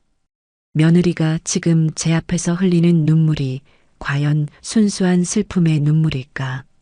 저는 며느리의 눈을 똑바로 쳐다보며 물었습니다. 그래서 나를 찾아온 이유가 무엇이냐? 제 질문의 의도를 알아차린 며느리는 울음을 그치고 제게 기어오다시피 다가왔습니다. 그리고는 제 다리를 붙잡고 애원하기 시작했습니다. 돈이 없어요, 어머니. 수술비가 너무 많이 드는데 저희는 지금 당장 집 보증금도 빼서 써버린 알거지예요. 동수 씨 월급으로는 입원비도 감당이 안 돼요. 어머니 제발 돈 좀 빌려주세요. 제가 평생 일해서라도 꼭 갚을게요. 네. 저희 엄마 좀 살려주세요, 어머니. 결국 또 돈이었습니다. 저는 제 다리를 붙잡고 매달리는 며느리를 차갑게 내려다보았습니다. 그 순간 과거의 며느리가 제게 퍼부었던 모든 모진 말과 행동들이 파노라마처럼 머릿속을 스쳐 지나갔습니다. 저를 투명 인간 취급하던 일, 제 소중한 화분을 내다버린 일, 그리고 제 면전에 대고 눈앞에서 꺼져달라고 소리치던 그 순간까지 저는 제 다리를 붙잡은 며느리의 손을 힘주어 떼어냈습니다. 그리고 제 인생에서 가장 차가운 목소리로 말했습니다. 그래서 그게 나와 무슨 상관이지? 네. 어머니. 네 어머니가 아픈 것은 참으로 안 된 일이다. 하지만 내가 왜 네 어머니의 수술비를 대주어야 하지? 나는 네게 돈을 빌려줘야 할 아무런 의무가 없다. 제 단호한 말에 며느리는 믿을 수 없다는 표정으로 저를 올려다보았습니다. 어떻게 그런 말씀을 하세요? 그래도 저희가 가족이잖아요. 가족? 나를 집에서 내쫓으려던 그 순간에도 네가 나를 가족이라고 생각했었느냐? 시골까지 찾아와 내게 행패를 부리던 그 순간에도 우리가 가족이었어? 너는 필요할 때만 가족을 찾고 필요 없을 때는 헌신짝처럼 버리는구나. 나는 그런 편리한 가족이 되어줄 생각이 없다. 저는 자리에서 일어나 방으로 들어가려 했습니다. 제 등 뒤로 며느리의 절규가 들려왔습니다. 어머니, 제발이요. 이번 한 번만 제발. 저는 돌아보지 않았습니다. 그리고 차갑게 말을 이었습니다. 사람은 자신이 뿌린 대로 거두는 법이다. 네 어머니가 아픈 것은 네가 그동안 부모에게 소홀했던 탓이고 수술비가 없는 것은 너희 부부가 방탕하게 살아온 탓이다. 그 모든 결과를 왜 나에게 책임지라고 하는 것이냐. 돌아가거라. 그리고 다시는 내 앞에 나타나지 마라. 제 말이 끝나자 등 뒤에 울음소리가 잦아들었습니다. 잠시 후 며느리는 아무 말 없이 비틀거리는 걸음으로 일어나 집을 나섰습니다. 저는 며느리가 떠나고 한참이 지나도록 방문 앞에 우두커니 서 있었습니다.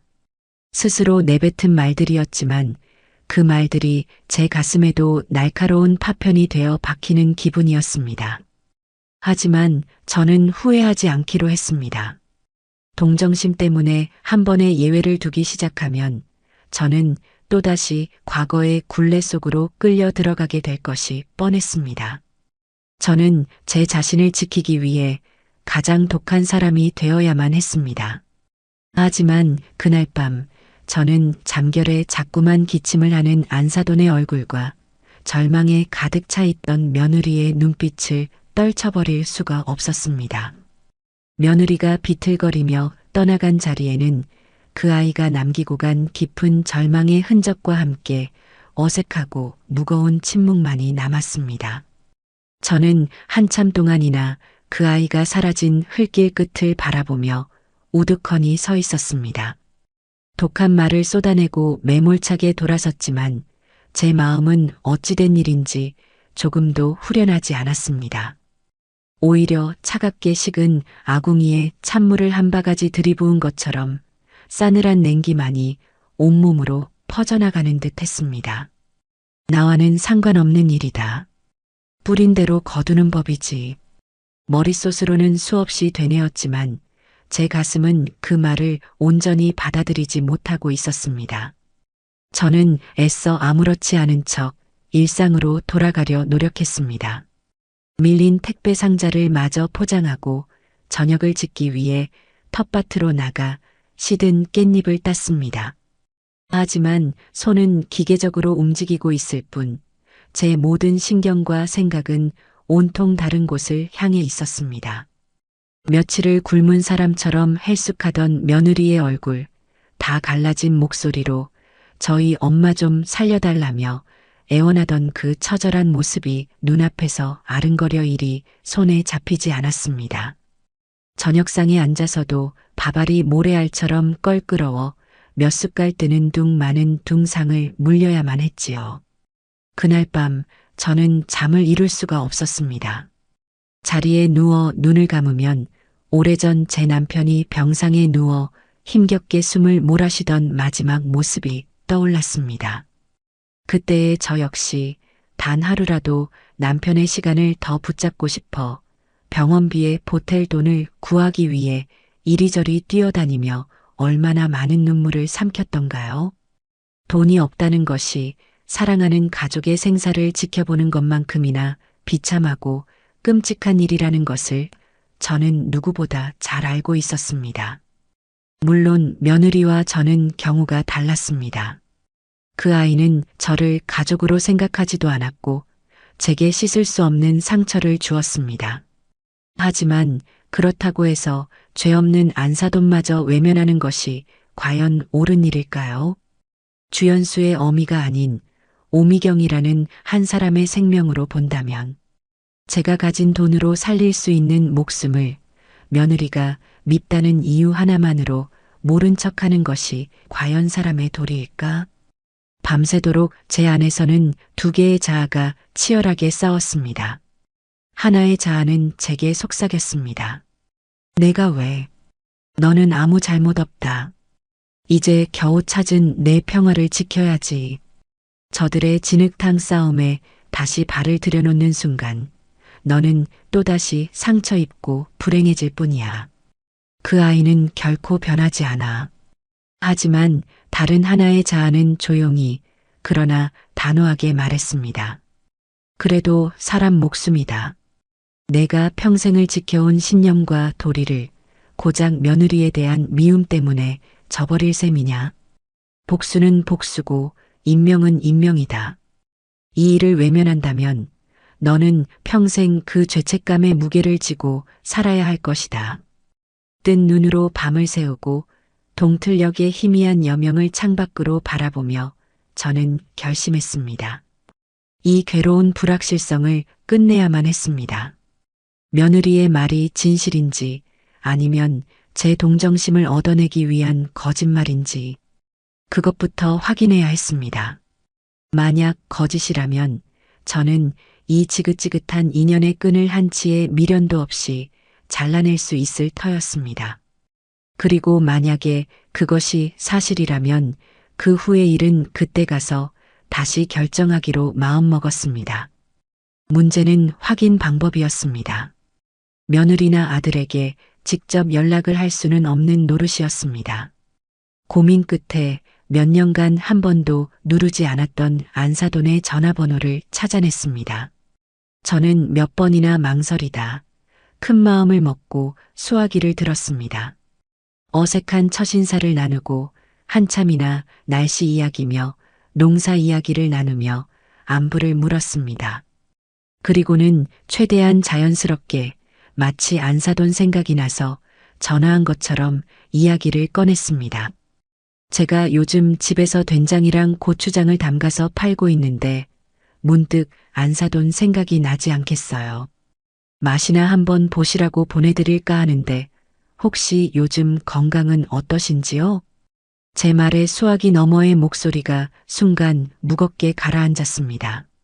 그리고 이어진 대답은 제 가슴을 서늘하게 만들었습니다. 아이고, 사부인 아직 소식 못 들으셨나 보네요. 저는 병원에 있어요. 시내 종합병원 중환자실에요. 몸이 아주 안 좋아요. 저는 애써 태어난 척 떨리는 목소리로 되물었습니다. 병원이라니요? 중환자실은 왜요? 어디가 편찮으시다는 말씀입니까? 폐암이라지 뭐예요. 그것도 아주 늦게 발견해서 의사가 손쓰기 힘들다고 마음의 준비를 하라고 했다는 모양이에요. 돈만 있으면 어떻게든 큰 병원으로 옮겨서 수술이라도 받아볼 텐데 딸내미 사는 게 영 여의치가 않은 모양이더라고요. 홀로 딸 하나만 보고 살아왔는데 제 인생도 참 한심합니다. 전화를 끊고 나서도 저는 한참 동안이나 수화기를 손에 쥔 채 움직일 수가 없었습니다. 온몸의 피가 차갑게 식는 기분이었습니다. 며느리의 말은 단 하나의 거짓도 없는 명백한 사실이었습니다. 아니, 제가 생각했던 것보다 상황은 훨씬 더 위급하고 절망적이었습니다. 이제 저는 더 이상 혹시나 하는 의심 뒤에 숨을 수가 없었습니다. 진실이라는 거대한 벽이 제 앞에 거대한 산처럼 버티고 서 있었습니다. 이제 저는 선택을 해야만 했습니다. 이대로 돌아서서 나의 평화를 지킬 것인가, 아니면 저 산을 넘어가 한 사람의 생명을 구할 것인가. 그날 이후 며칠 동안 저는 아무 일도 하지 못하고 방 안에만 틀어박혀 있었습니다. 밥맛도 없었고 잠도 오지 않았습니다. 며느리에 대한 증오와 분노, 안사돈에 대한 연민, 그리고 제 자신에 대한 끝없는 질문들이 머릿속에서 뒤엉켜 저를 괴롭혔습니다. 제가 여기서 돈을 내어준다면 분명 며느리는 얼마 지나지 않아 또 다른 핑계를 대며 제게 손을 벌릴 것입니다. 한번 열린 수문은 걷잡을 수 없이 터져나와 결국 제 삶의 평화를 모두 휩쓸고 가버릴지도 모릅니다. 하지만 이대로 모른 척한다면 돈이 없어 죽어가는 사람을 외면했다는 그 끔찍한 죄책감을 제 남은 인생 동안 감당할 수 있을까요? 그러다 문득 이런 생각이 들었습니다. 이것은 주연수를 위한 일이 아니다. 이것은 죄 없는 오미경 씨를 위한 일이며 동시에 나 자신을 위한 일이 되어야 한다. 며느리를 용서할 수는 없었습니다. 하지만 한 사람의 생명을 구하는 것은 그 모든 미움과 원망보다 더 위에 있는 가치여야만 했습니다. 그래, 도와주자. 하지만 철저히 내 방식으로. 이 도움으로 인해 며느리와 다시 엮이는 일은 없어야 한다. 그 아이가 이 일을 빌미로 내게 더 이상 기대거나 의지하게 만들어서는 안 된다. 이것은 나의 선행이지 그 아이의 권리가 되어서는 절대 안 된다. 모든 결심이 서자 어지럽던 마음이 오히려 차분하게 가라앉았습니다. 저는 자리에서 일어나 제 사업 자금을 관리하던 통장을 꺼냈습니다. 그리고 인터넷으로 안사돈이 입원해 있다는 병원의 원목과 전화번호를 찾아냈습니다. 떨리는 손으로 번호를 누르자 얼마 지나지 않아 젊은 여직원의 목소리가 들려왔습니다. 네, 주원 종합병원 원무과입니다. 무엇을 도와드릴까요? 수고 많으십니다. 다름이 아니라 기원에 입원 중인 환자의 병원비를 납부하고 싶어서요. 네, 환자분 성함과 등록번호를 말씀해 주시겠어요? 가족분 되시나요? 환자 이름은 오미경입니다. 그리고 저는 가족이 아닙니다. 익명의 기부자로서 병원비를 전액 대납하고 싶습니다. 제 말에 직원은 잠시 당황한 듯 말이 없었습니다. 저는 차분하지만 단호한 목소리로 말을 이었습니다. 오미경 환자의 수술에 필요한 모든 비용과 이후 치료에 필요한 비용까지 제가 모두 부담하겠습니다. 총액이 얼마나 되는지 알려주시면 지금 바로 송금해드리겠습니다. 저 잠시만요. 금액이 상당히 큰데 정말 가족이 아니신가요? 그렇습니다. 그리고 가장 중요한 조건이 있습니다. 제 신원은 그 누구에게도 특히 환자나 그 가족들에게는 절대 알려져서는 안 됩니다. 만약 그들이 병원비 출처를 묻거든 병원의 복지재단이나 혹은 다른 익명의 후원 단체에서 지원한 것이라고 말씀해 주십시오. 약속해 주실 수 있겠습니까? 제 단호한 태도에 직원도 더는 묻지 않고 잠시 후 필요한 총액을 알려주었습니다. 제가 평생 만져본 적 없는 큰돈이었지만 이상하게도 조금도 아깝다는 생각은 들지 않았습니다. 저는 직원이 불러주는 계좌번호를 받아 적고 곧바로 제 휴대전화를 이용해 그 거액의 돈을 이체했습니다. 화면에 송금이 완료되었습니다라는 문구가 뜨는 순간 제 어깨를 짓누르던 무거운 짐이 스르르 내려가는 기분이었습니다. 전화를 끊고 저는 조용히 창가로 다가갔습니다. 창밖에는 어느새 저녁 노을이 붉게 물들고 있었습니다. 저는 저 멀리 서울 하늘 아래에 있을 며느리와 안사돈을 떠올렸습니다. 저는 그들의 삶에 보이지 않는 손길로 아주 깊숙이 개입했습니다. 하지만 그것은 그들을 제 삶 안으로 다시 끌어들이기 위함이 아니었습니다. 오히려 그들을 제 삶 밖으로 완전히 밀어내고 저 자신 역시 그들에 대한 마음의 빚에서 완전히 자유로워지기 위한 저만의 마지막 의식이었습니다. 이제 제가 할 일은 모두 끝났습니다. 저는 그저 한 생명이 무사히 살아나기만을 조용히 기도할 뿐이었습니다. 제가 안사돈의 병원비를 남몰래 해결한 후 시간은 묵묵히 그러나 성실하게 흐르며 계절의 옷을 갈아입혔습니다. 저는 다시 시골의 고요하고 평온한 일상으로 완벽하게 돌아왔고 서울에 두고 온 그 지긋지긋한 인연들로부터는 그 어떤 소식도 들려오지 않았습니다. 저는 그것을 좋은 신호로 받아들였습니다. 무소식이 희소식이라는 옛말처럼 안사돈의 건강이 무사히 회복되었고 아들 내외 역시 이제는 제 도움 없이 자신들의 두 발로 삶을 꾸려나가고 있으리라 애써 짐작할 뿐이었습니다.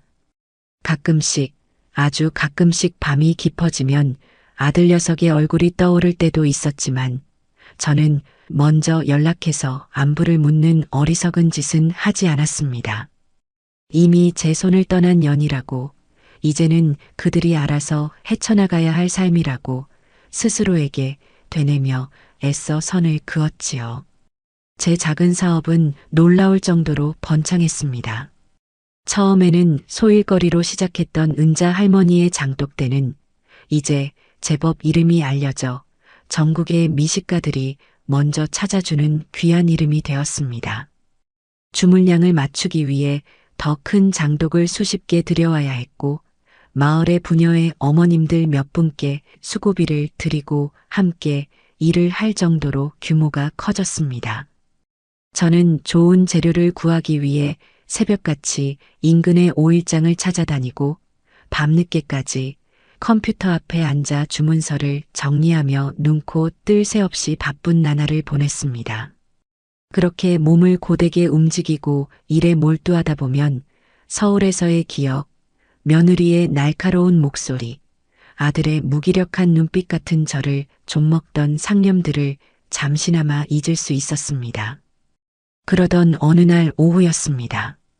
잠시 차를 마시며 쉬는 동안 습관처럼 지역 신문사의 홈페이지에 들어가 소소한 소식들을 읽어 내려가고 있었습니다. 그러다 제 눈을 의심하게 만드는 아주 작은 제목의 기사 하나를 발견했습니다. 작은 나눔, 큰 기적 주원 종합병원에 찾아온 얼굴 없는 천사. 저는 저도 모르게 마른 침을 삼키며 떨리는 손으로 기사를 클릭했습니다. 기사의 내용은 이러했습니다. 몇 달 전 말기 폐암으로 시한부 선고를 받았던 60대 여성 오미경 씨가 한 익명의 독지가가 건넨 거액의 수술비 덕분에 기적적으로 수술을 받고 제2의 인생을 살게 되었다는 한편의 드라마 같은 이야기였습니다. 기사에는 환자의 딸과의 짧은 인터뷰 내용도 실려 있었습니다. 얼굴도 성함도 아무것도 모르는 분의 은혜로 저희 어머니가 다시 살아나셨습니다. 이 은혜를 어떻게 갚아야 할지 저희 가족은 평생 그분을 위해 기도하며 저희 역시 그분처럼 어려운 이웃을 돕는 착한 사람으로 살아가겠습니다. 며느리의 목소리가 마치 음성으로 지원되는 것처럼 제 귓가에 생생하게 들려오는 듯 했습니다. 기사 한편에는 이제는 제법 혈색이 돌아온 안사돈과 그 옆에 꼭 붙어 있는 며느리가 병원 로비의 작은 정원에서 함께 웃고 있는 흐릿한 사진도 실려 있었습니다. 저는 기사를 몇 번이고 다시 읽어보았습니다. 그리고는 조용히 컴퓨터 화면을 껐습니다. 가슴속 깊은 곳에서부터 뜨거운 무언가가 울컥 치밀어 올랐습니다. 다행이었습니다. 정말로 다행이었습니다. 제 작은 선택이 꺼져가던 한 생명의 불씨를 다시 살려내고 한 가정을 절망의 늪에서 건져 올린 것입니다. 며느리가 인터뷰에서 했다는 그 말이 부디 순간의 감정에서 나온 헛된 다짐이 아니기를. 그래서 이번 일을 계기로 정말 새로운 사람으로 거듭나기를 마음속으로 조용히 그리고 간절히 빌어주었습니다. 이제 정말로 모든 것이 끝났다고. 저와 그들의 길고 아팠던 인연은 이것으로 완전히 정리된 것이라고 그렇게 믿고 싶었습니다. 평화로운 날들은 계속되었습니다. 제 삶은 이제 그 누구의 방해도 받지 않는 온전한 저만의 것이었습니다. 제 사업은 이제 백화점 식품관에도 입점할 정도로 크게 성장했고, 저는 성공한 여성 사업가라는 낯선 이름으로 방송국의 인터뷰 요청을 받기도 했습니다. 물론 저는 그런 요란한 자리는 모두 정중히 사양했습니다. 제가 원했던 것은 돈이나 명예가 아닌 그저 제 손으로 무언가를 일구고 그것으로 다른 사람들에게 기쁨을 주며 제 남은 인생을 조용하고 평온하게 살아가는 것, 그것뿐이었으니까요. 하지만 삶이란 잔잔한 호수 같다가도 예고 없이 어디선가 날아온 돌멩이 하나에 큰 파문을 일으키는 법이더군요. 그토록 바라던 평화가 영원할 것이라 믿었던 어느 늦가을 아침, 제 휴대전화가 요란하게 울렸습니다. 발신자 번호는 제가 저장해두지 않은 낯선 서울 지역 번호였습니다. 또 광고 전화려니 하고 무시하려다 혹시나 하는 마음에 전화를 받았습니다. 여보세요? 네, 여보세요. 혹시 김은자 선생님 되십니까?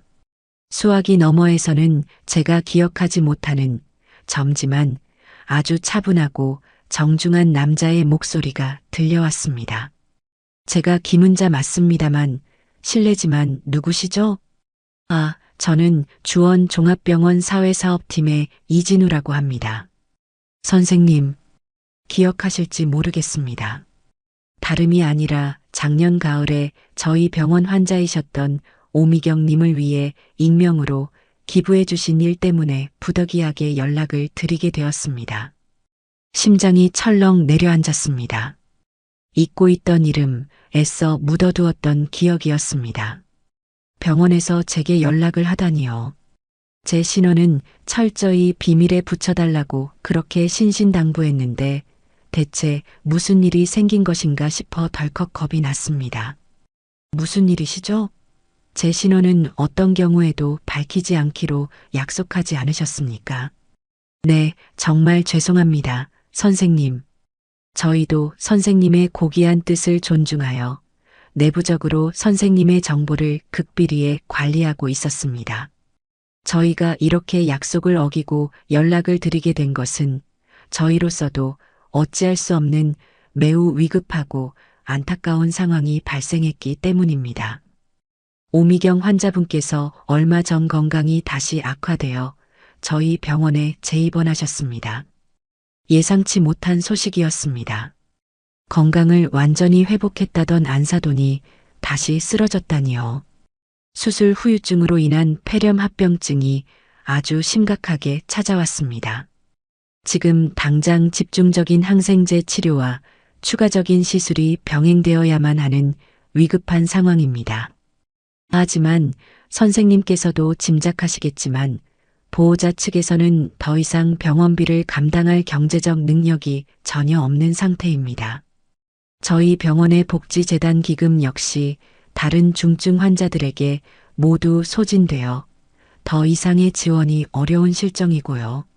사회복지사의 목소리는 깊은 안타까움과 무력감에 젖어 있었습니다.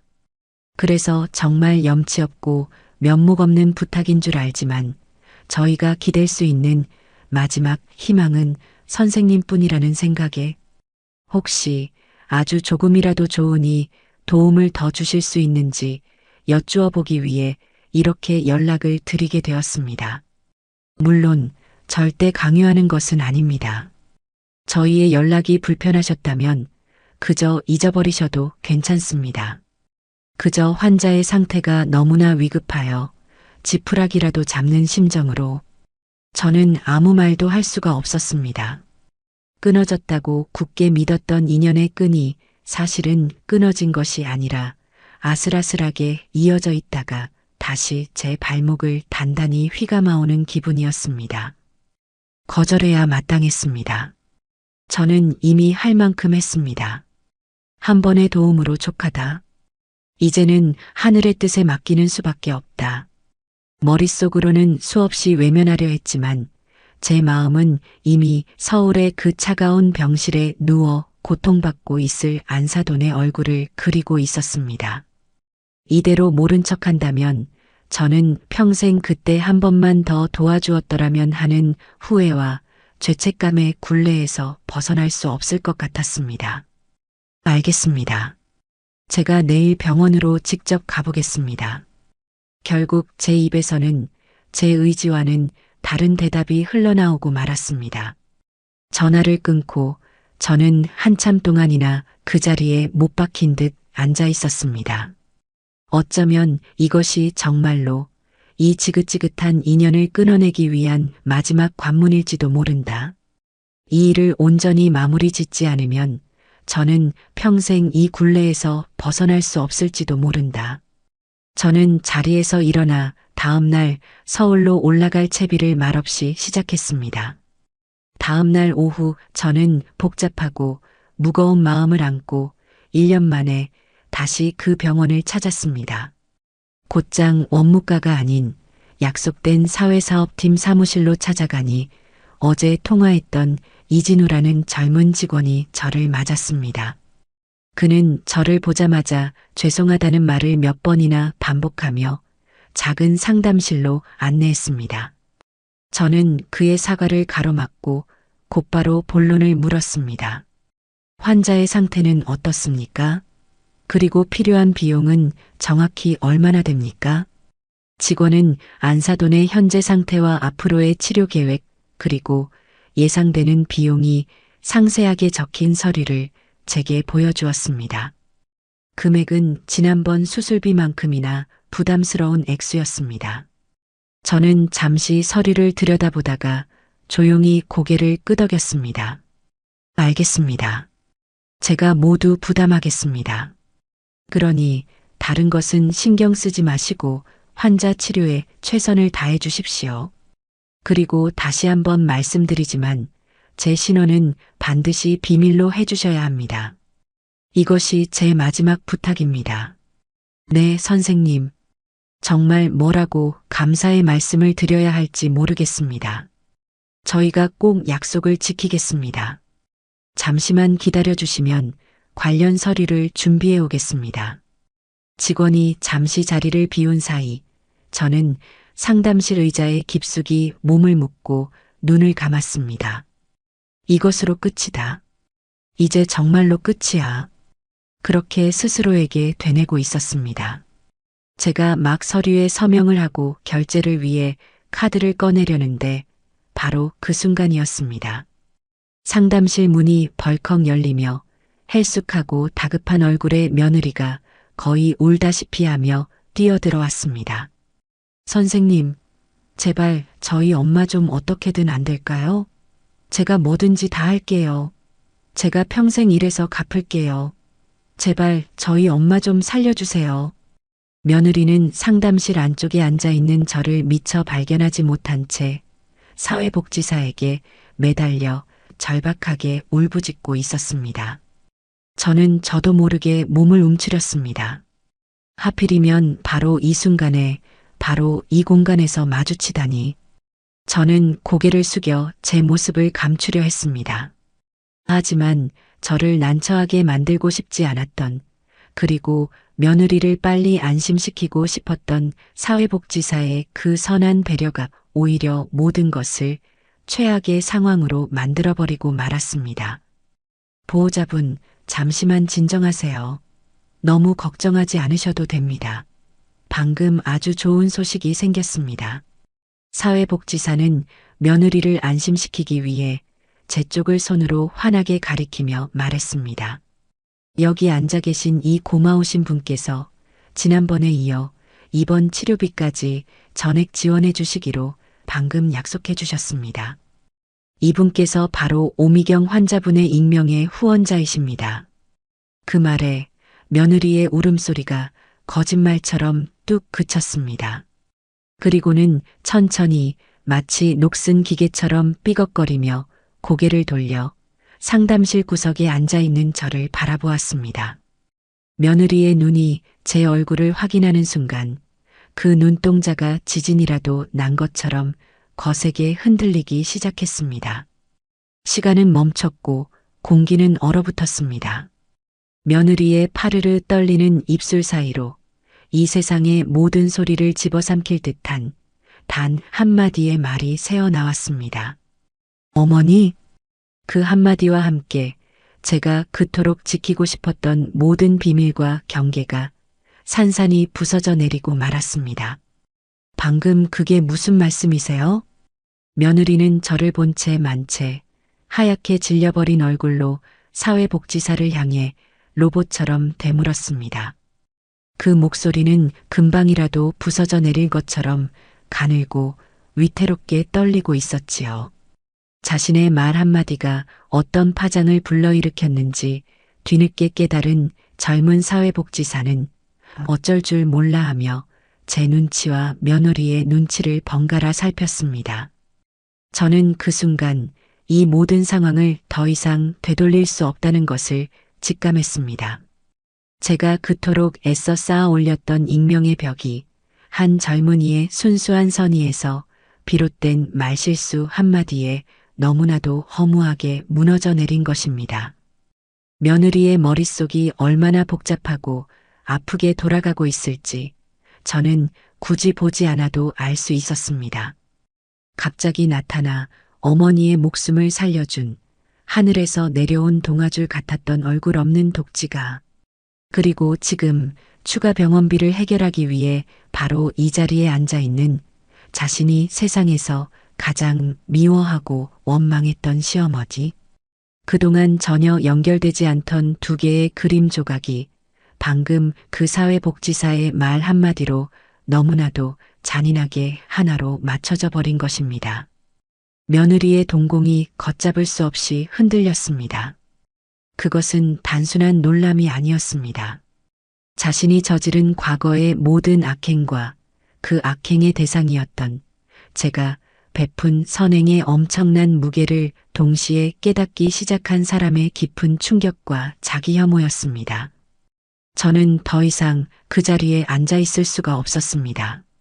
이런 식으로 모든 것이 밝혀지기를 원했던 것이 아니었습니다.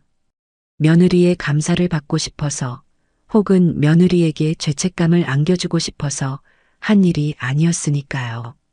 저는 아무 말도 하지 않고 남은 결제 서류 위에 기계적으로 서명을 마쳤습니다.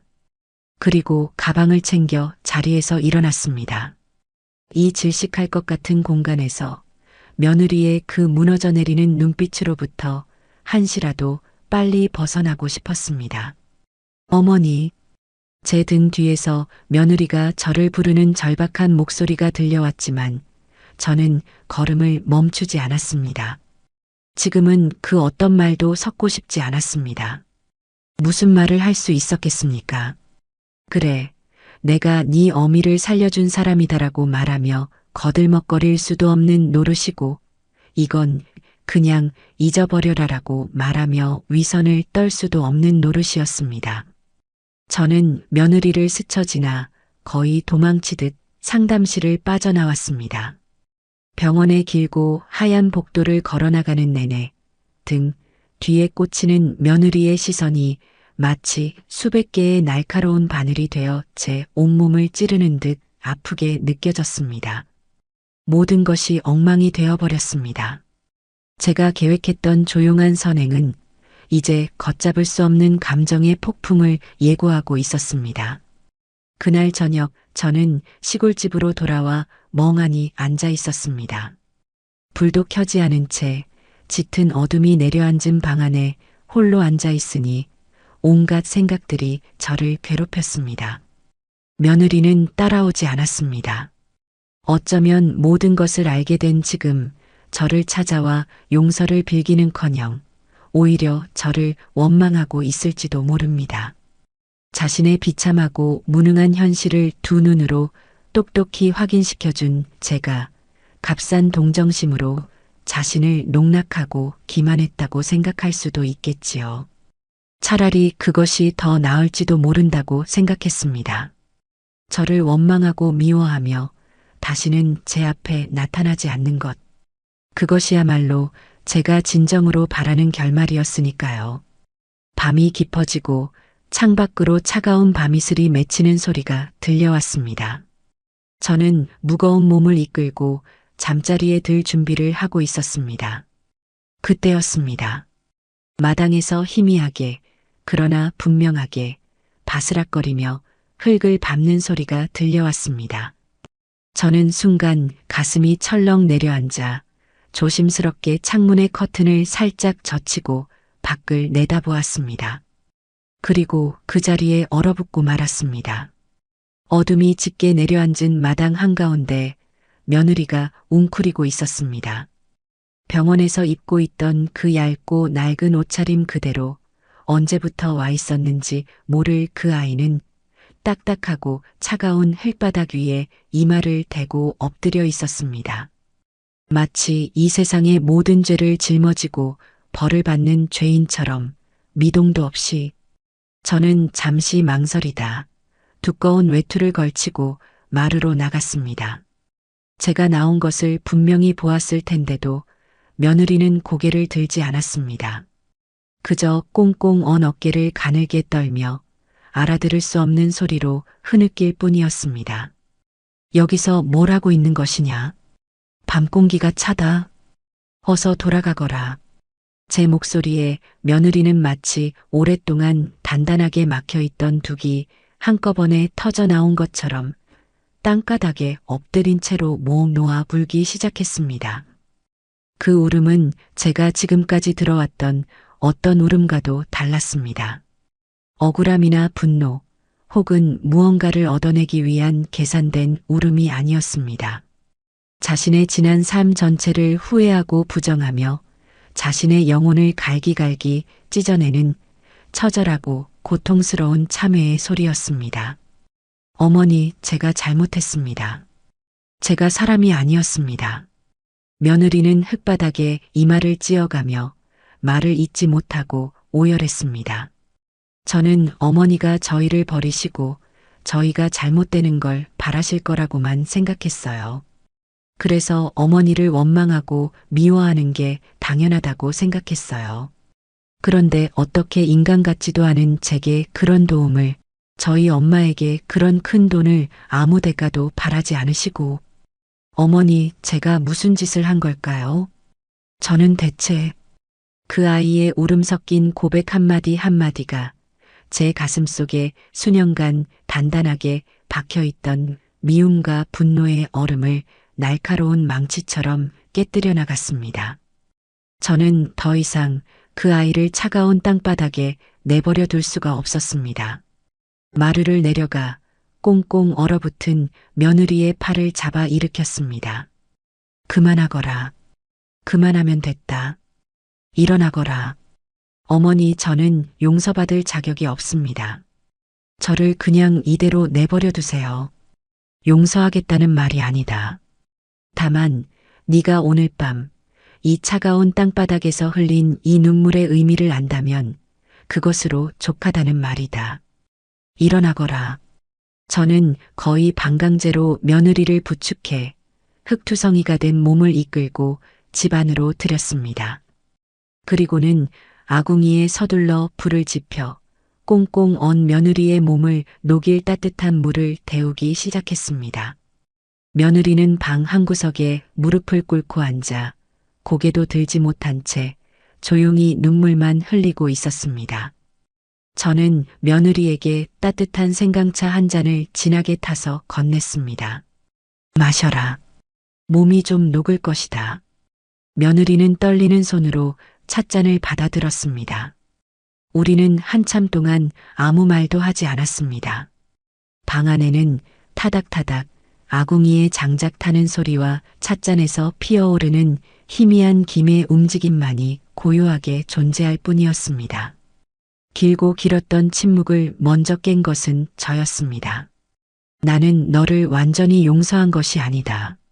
어쩌면 평생 내가 내게 주었던 그 깊은 상처들을 완전히 잊지는 못할 게다. 며느리가 고개를 들어 저를 바라보았습니다. 그 눈에는 더 이상 원망이나 변명이 없었습니다. 그저 제 말을 묵묵히 받아들이는 깊은 슬픔만이 담겨 있었습니다. 하지만 나는 내 자신을 용서하기로 했다. 내 아들의 어미로서, 그리고 이 땅을 살아가는 한 인간으로서 눈앞에서 꺼져가는 사람의 목숨을 외면했다는 그 끔찍한 죄책감을 짊어지고 싶지 않았다. 그래서 한 일이다. 그러니 너는 내게 빚을 졌다고 생각하며 괴로워할 필요 없다. 아니요, 어머니, 저는 어머니께 평생을 바쳐도 다 갚지 못할 빚을 졌습니다. 돈이 아니라 제 더러웠던 삶을 구원해 주신 마음의 빚을요. 며느리는 찻잔을 조용히 내려놓고 제 앞에 다시 한번 깊이 고개를 숙였습니다. 어머니, 부디 기회를 한 번만 주세요. 제가 앞으로 어떻게 살아가는지 제발 멀리서라도 지켜봐 주세요. 어머니께 받은 이 헤아릴 수 없는 은혜를 평생 잊지 않고 올바른 사람으로, 부끄럽지 않은 사람으로 살아가는 모습을 보여드리고 싶습니다. 그 눈빛은 제가 지금까지 단 한 번도 본 적 없는 맑고 투명하며 진실된 빛으로 가득 차 있었습니다.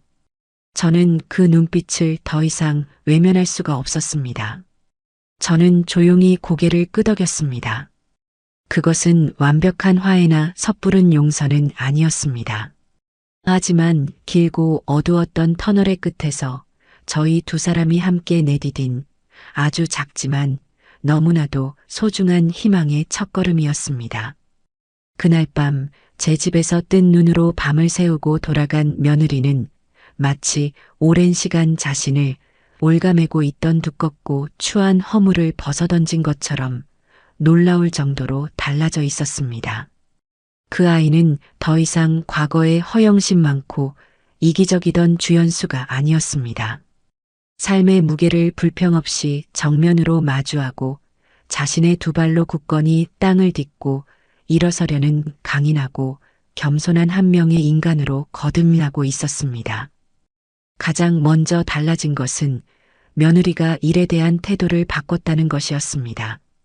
예전에는 손에 물 한 방울 묻히는 것조차 질색하며 남이 벌어다주는 돈으로 자신의 겉모습을 치장하는 데만 급급했던 그 아이가 안사돈의 병간호를 도맡아 하면서도 밤낮으로 닥치는 대로 일을 하기 시작했습니다. 낮에는 동네의 허름한 식당 주방에 나가 하루 종일 뜨거운 불 앞에서 땀을 흘리며 그릇을 닦았고, 밤에는 피곤한 몸을 이끌고 남편의 대리운전 일을 도왔습니다. 예전 같았으면 상상도 못할 고되고 굳은 일들이었지만 며느리는 단 한 번도 힘들다는 내색을 하거나 불평을 늘어놓지 않았습니다. 오히려 땀 흘려 번 돈을 손에 쥘 때마다 그 돈에 담긴 무게와 가치를 비로소 깨달아가는 듯 숙연한 표정을 짓곤 했습니다. 그렇게 번 돈으로는 퇴원한 안사돈의 약값을 대고 남은 생활비를 꾸려나갔습니다. 비록 그들이 사는 곳은 예전보다 훨씬 좁고 낡은 반지하 월세방이었지만 그들의 얼굴은 최고급 아파트를 꿈꾸며 서로를 닥달하던 시절보다 오히려 더 평온하고 행복해 보였습니다. 저는 그들의 삶을 멀리서 지켜볼 뿐 직접적으로 관여하거나 경제적인 도움을 주지 않았습니다. 그들이 스스로의 힘으로 일어서는 법을 배우는 것이 제가 그들에게 줄 수 있는 가장 큰 도움이자 마지막 배려라고 생각했기 때문입니다. 그리고 며느리는 주말마다 먼 길을 마다하지 않고 제 시골집으로 내려오기 시작했습니다. 처음에는 그저 제게 속죄하는 마음으로 무언가 의무감에 하는 일처럼 보였습니다. 그 아이는 제 눈치를 살피며 제가 시키는 일이라면 무엇이든 묵묵히 해냈습니다. 하지만 시간이 지나면서 그것은 저희 두 사람의 소중하고 자연스러운 일상이 되어갔습니다. 우리는 함께 텃밭에 씨앗을 심고 잡초를 뽑으며 땀을 흘렸습니다. 저는 며느리에게 제가 평생을 살아오며 터득한 삶의 지혜들을 하나씩 가르쳐 주었습니다. 좋은 된장을 고르는 법, 시절에 맞는 나무를 묻히는 법, 그리고 계절의 변화를 읽고 땅의 소리에 귀 기울이는 법까지. 며느리는 스펀지처럼 모든 것을 빨아들였고 서툴지만 진심을 다해 제 일을 도왔습니다. 우리는 더 이상 과거의 일을 들추어내거나 많은 대화를 나누지는 않았지만 함께 흙을 만지고 함께 밥을 먹고 함께 저녁 노을을 바라보는 그 고요한 시간 속에서 서로의 마음을 조용히 읽어낼 수 있었습니다. 며느리는 제게 일을 배우면서 어머니, 이건 이렇게 하는 게 맞아요? 어머니, 된장에는 왜 수치랑 고추를 넣어두시는 거예요? 라며 스스럼 없이 질문을 던졌고 저는 그런 며느리의 모습에서 제가 잃어버렸다고 생각했던 딸의 모습을 어렴풋이 발견하곤 했습니다. 우리의 관계는 시어머니와 며느리라는 이름에서 벗어나 인생의 선배와 후배 혹은 스승과 제자처럼 서로를 존중하고 배우는 새로운 관계로 발전하고 있었습니다. 아들 동수 역시 아내가 변하고 제가 그 변화를 묵묵히 지지해주는 모습을 곁에서 지켜보며 조금씩 달라지기 시작했습니다. 늘 아내의 등살과 어머니의 기대 사이에서 갈팡질팡하며 자신의 책임을 회피하던 나약한 모습은 사라지고 자신의 가정을 지키기 위해 묵묵히 땀 흘리는 듬직한 가장의 모습이 보이기 시작했습니다. 어느 주말 며느리와 함께 저를 찾아온 아들은 마루에 앉아 계신 제 앞에 조용히 꿇어앉아 깊이 고개를 숙였습니다. 어머니, 제가 그동안 정말 죄송했습니다. 아들로서, 남편으로서 제가 모든 면에서 비겁하고 어리석었습니다. 어머니가 얼마나 외롭고 힘드셨을지, 그리고 제 아내가 얼마나 그릇된 길을 가고 있었는지 저는 애써 외면하기만 했습니다. 어머니와 연수, 두 사람 모두를 가장 힘들게 한 것은 바로 저였습니다. 이제라도 늦었지만 제대로 된 아들이자 남편으로 그리고 한 명의 책임감 있는 어른으로 살아가겠습니다. 부디 용서해 주세요, 어머니. 아들은 말을 잇지 못하고 눈물을 흘렸습니다. 저는 조용히 아들의 어깨를 감싸 안았습니다. 이제라도 알았으면 됐다. 지난 날을 후회하며 사는 것보다 앞으로의 날들을 더 성실하고 정직하게 살아가는 것이 더 중요한 법이다. 네 아내의 손을 꼭 잡고 네 가정을 굳건히 지키는 가장이 되어라. 그것이 내게 하는 가장 큰 효도다. 아들은 제 품에 안겨 한참을 어린아이처럼 울었습니다. 저는 아들의 등을 가만히 토닥여주며 비로소 저희 가족의 길고 아팠던 상처가 깨끗하게 아물기 시작했다는 것을 느꼈습니다. 저는 그들의 변화를 묵묵히 지켜보며 이것이야말로 제가 그토록 바라던 진정한 복수이자 가장 완벽하고 따뜻한 용서라는 것을 깨달았습니다. 어느덧 시간이 흘러 안사돈이 퇴원하고 처음 맞는 어버이날이 찾아왔습니다. 그날 오후 아들 내외가 작은 카네이션 바구니와 함께 저를 찾아왔습니다. 우리는 마당의 평상에 둘러앉아 며느리가 새벽부터 일어나 서툰 솜씨로 직접 차려온 음식들을 나누어 먹었습니다. 예전처럼 비싸고 화려한 음식은 단 하나도 없었지만 며느리가 정성껏 무친 나물과 아들이 밤새 끓인 미역국이 올라온 소박하고 따뜻한 밥상이었습니다. 식사를 마친 뒤 며느리가 주머니에서 꼬깃꼬깃한 봉투 하나와 손때가 묻어 낡아 빠진 통장 하나를 꺼내 제 앞에 조심스럽게 내밀었습니다. 어머니, 이거 받아주세요. 봉투 안에는 그달에 받은 월급을 고스란히 담아온 듯한 현금 50만 원이 들어 있었고, 통장에는 지난 1년 동안 그들 부부가 매달 10만 원, 20만 원씩 단 한 번도 거르지 않고 꼬박꼬박 모은 돈이 빼곡하게 찍혀 있었습니다. 안사돈의 병원비를 갚기 위해 그 모진 고생을 하며 한 푼, 두 푼 모아온 그들의 피와 땀이었습니다.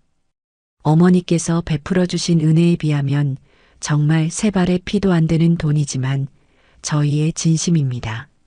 앞으로 평생에 걸쳐서라도 이 빚을 갚으며 살겠습니다.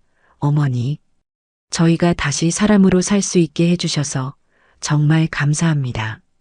저는 한참 동안 통장을 말없이 들여다보았습니다. 제 눈시울이 뜨거워졌습니다.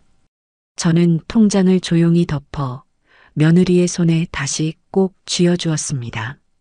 아니다. 나는 너희에게 받을 빚이 없다.